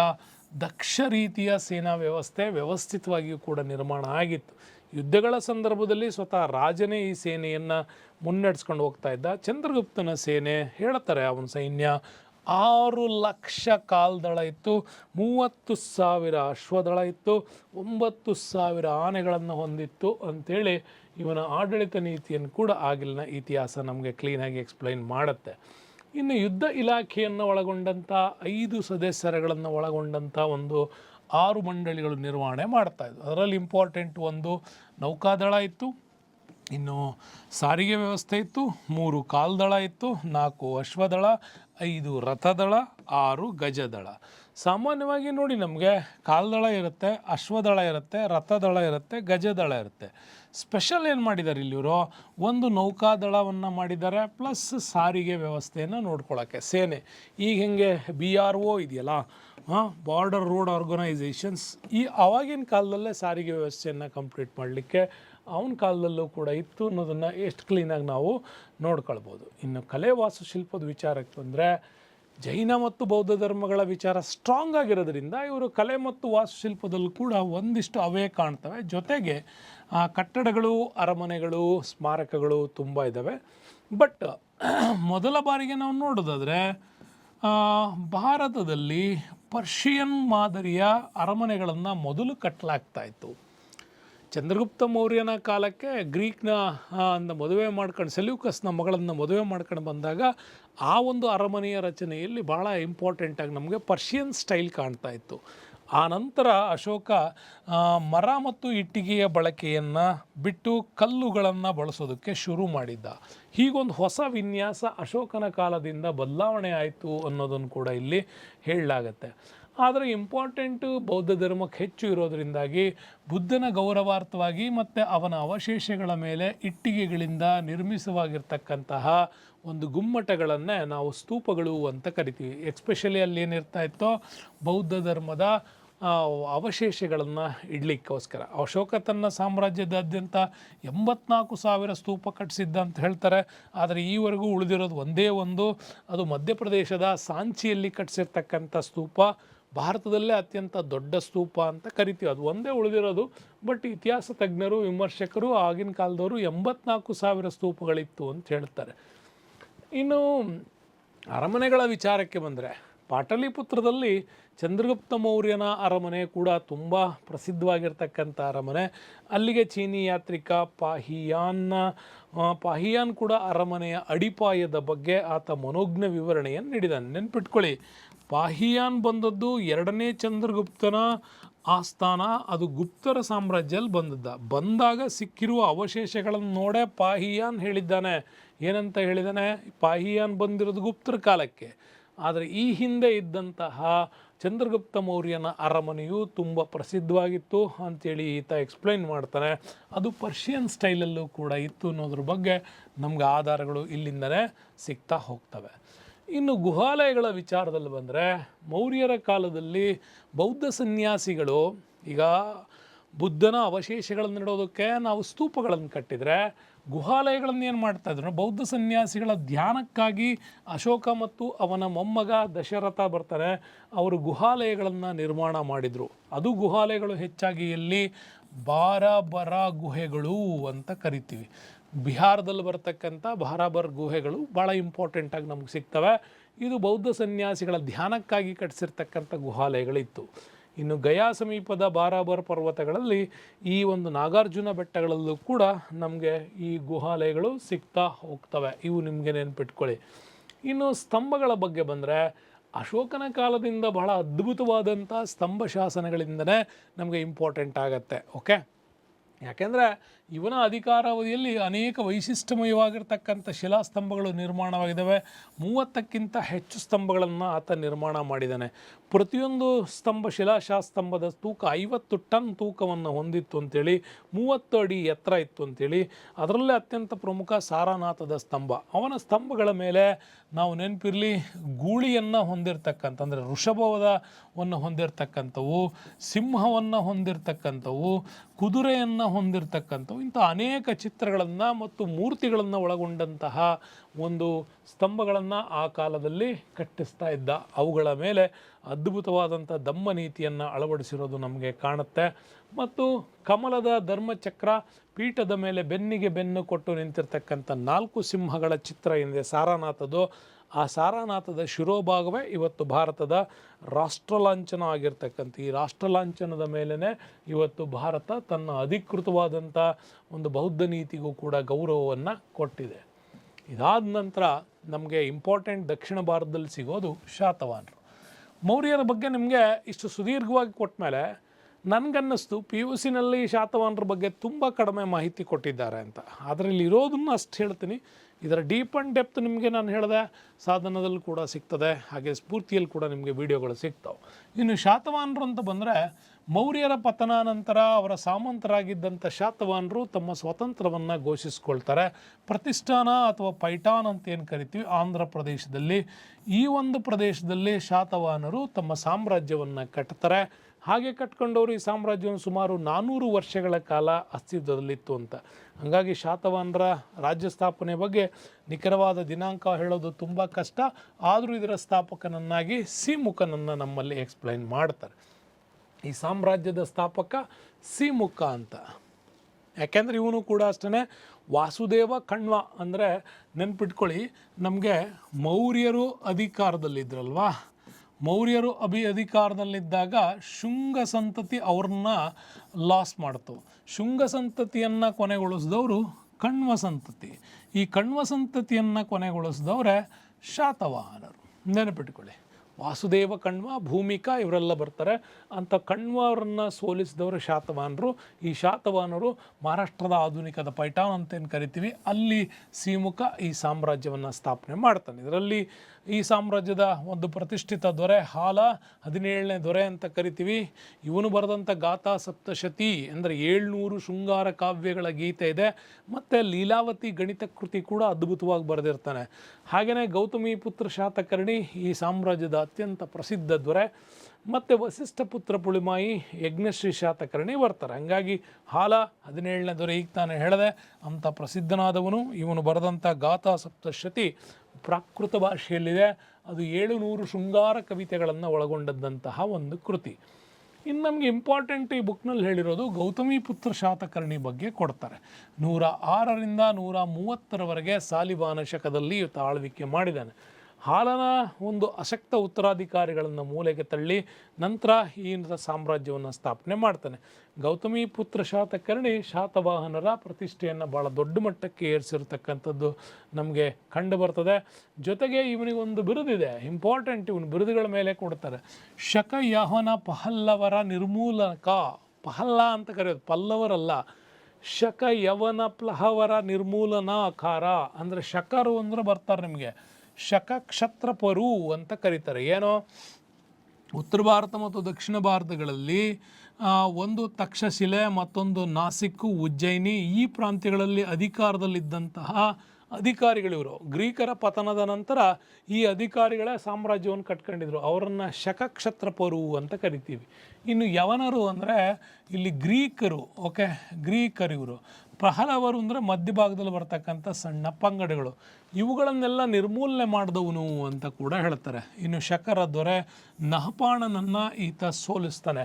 ಹಾಗೆ ಸೋಲಿಸಿಬಿಟ್ಟು ನಹಪಾಣ ಕೂಡ ಬೆಳ್ಳಿಯ ನಾಣ್ಯಗಳನ್ನು ರಾಜಮುದ್ರೆಯೊಂದಿಗೆ ಪುನರ್ಮುದ್ರಣ ಮಾಡ್ತಕ್ಕಂಥದ್ದು ಗೌತಮಿ ಪುತ್ರ ಶಾತಕರ್ಣಿಗಿತ್ತು. ಇವನ್ನೆಲ್ಲ ಸಾಧನೆಗಳನ್ನು ಗೌತಮಿ ಬಾಲಶ್ರೀವನ ತಾಯಿ ನಾಸಿಕ್ ಶಾಸನದಲ್ಲಿ ಅವುಗಳನ್ನು ಎಕ್ಸ್ಪ್ಲೈನ್ ಮಾಡ್ತಾ ಹೋಗ್ತಾಳೆ. ಹಾಗಾಗಿ ಗೌತಮಿ ಪುತ್ರ ಶಾತಕರ್ಣಿ ಅಶ್ವಮೇಧ ಯಾಗವನ್ನು ಮಾಡ್ದ. ಹಾಗಾಗಿ ಗೌತಮಿ ಬಾಲಶ್ರೀ ಈ ಥರದ ಒಂದು ಹೇಳಿಕೆಗಳನ್ನು ಅದರಲ್ಲಿ ಕೊಡ್ತಾಳೆ. ಜೊತೆಗೆ ಗೌತಮಿ ಪುತ್ರ ಶಾತಕರ್ಣಿಗಿದ್ದ ಬಿರುದು ಗೊತ್ತಲ್ಲ ನಮಗೆ, ಯಾವಾಗಲೂ ಕಳೀತಾರೆ ಏನಂತ, ತ್ರೈ ಸಮುದ್ರ ತೋಯ ಪೀತವಾಹನ ಅಂತ. ತ್ರೈ ಸಮುದ್ರ ತೋಯ ಪೀತವಾಹನ ಅಂತ ಅಂದರೆ 3 ಸಮುದ್ರಗಳ ನೀರನ್ನು ಕುಡಿದ ಕುದುರೆಗಳನ್ನು ಕಟ್ಟಿದ್ದ ಅಂತ. ಡೆಡ್ಲಿ ನಮಗೆ ಕನ್ನಡಕ್ಕೆ ಬರುತ್ತೆ, ಬಟ್ ಹಂಗಲ್ಲ ಅದು. 3 ಸಮುದ್ರಗಳ ಅಂಚಿನವರೆಗೂ ತನ್ನ ಸಾಮ್ರಾಜ್ಯವನ್ನು ವಿಸ್ತಾರ ಮಾಡಿದ್ದ ಅನ್ನೋದಕ್ಕೋಸ್ಕರ ಈ ಬಿರುದನ್ನು ಕೊಡ್ತಾರೆ. ತ್ರೈ ಸಮುದ್ರ ತೋಯ ಪೀತವಾಹನ ಅಂತ. ಇದನ್ನು ನಾಸಿಕ್ ಶಾಸನ ಅದ್ರ ಬಗ್ಗೆ ತುಂಬ ಎಕ್ಸ್ಪ್ಲನೇಷನ್ಸ್ ನಮಗೆ ಮಾಡುತ್ತೆ. ಹಾಗಾಗಿ ತ್ರೈ ಸಮುದ್ರ ತೋಯ ಪೀತವಾಹನ ಶಕ ಯವನ ಪಹಲ್ಲವ ನಿಸೂಧನ ಅಂತಕ್ಕಂಥದ್ದು ಅವನ ಬಿರುದುಗಳಿತ್ತು. ಇವನ ವಾಸ್ತುಶಿಲ್ಪ ಕೊಡುಗೆಯಲ್ಲಿ ಬಂದರೆ ವೆರಿ ಇಂಪಾರ್ಟೆಂಟು ಶಾತವಾಹನರ ಬಗ್ಗೆ ಬೌದ್ಧ ಸ್ತೂಪಗಳು, ವಿಹಾರಗಳು, ಚೈತಾಲಯಗಳು. ಓಕೆ, ಅವುಗಳನ್ನು ಕಟ್ಟಿಸಿರೋದು. ಅದರಲ್ಲೂ ಅಮರಾವತಿ ಬಹಳ ಇಂಪಾರ್ಟೆಂಟ್ ಆದಂತಹ ದಕ್ಷಿಣದ ಅತಿ ದೊಡ್ಡ ಸ್ತೂಪಗಳ ನಿರ್ಮಾಣ ಆಗಿರೋದಲ್ಲಿ. ಹಾಗಾಗಿ ನಾಗಾರ್ಜುನಕೊಂಡ, ಕಾರ್ಲೆ ಮತ್ತು ನಾಸಿಕ್ ಖನೇರಿಗಳಲ್ಲಿ ಚೈತಾಲಯಗಳನ್ನು ಕಟ್ಟಿಸಿರೋದು ನಮಗೆ ಕಂಡು ಬರ್ತದೆ. ಇಷ್ಟು ಅದ್ಭುತವಾದಂಥ ಶಾತವಾಹನರ ಪಾಠ ಭಾಳ ಸಿಂಪಲಾಗಿ ಕೊಟ್ಟಿದ್ದಾರೆ.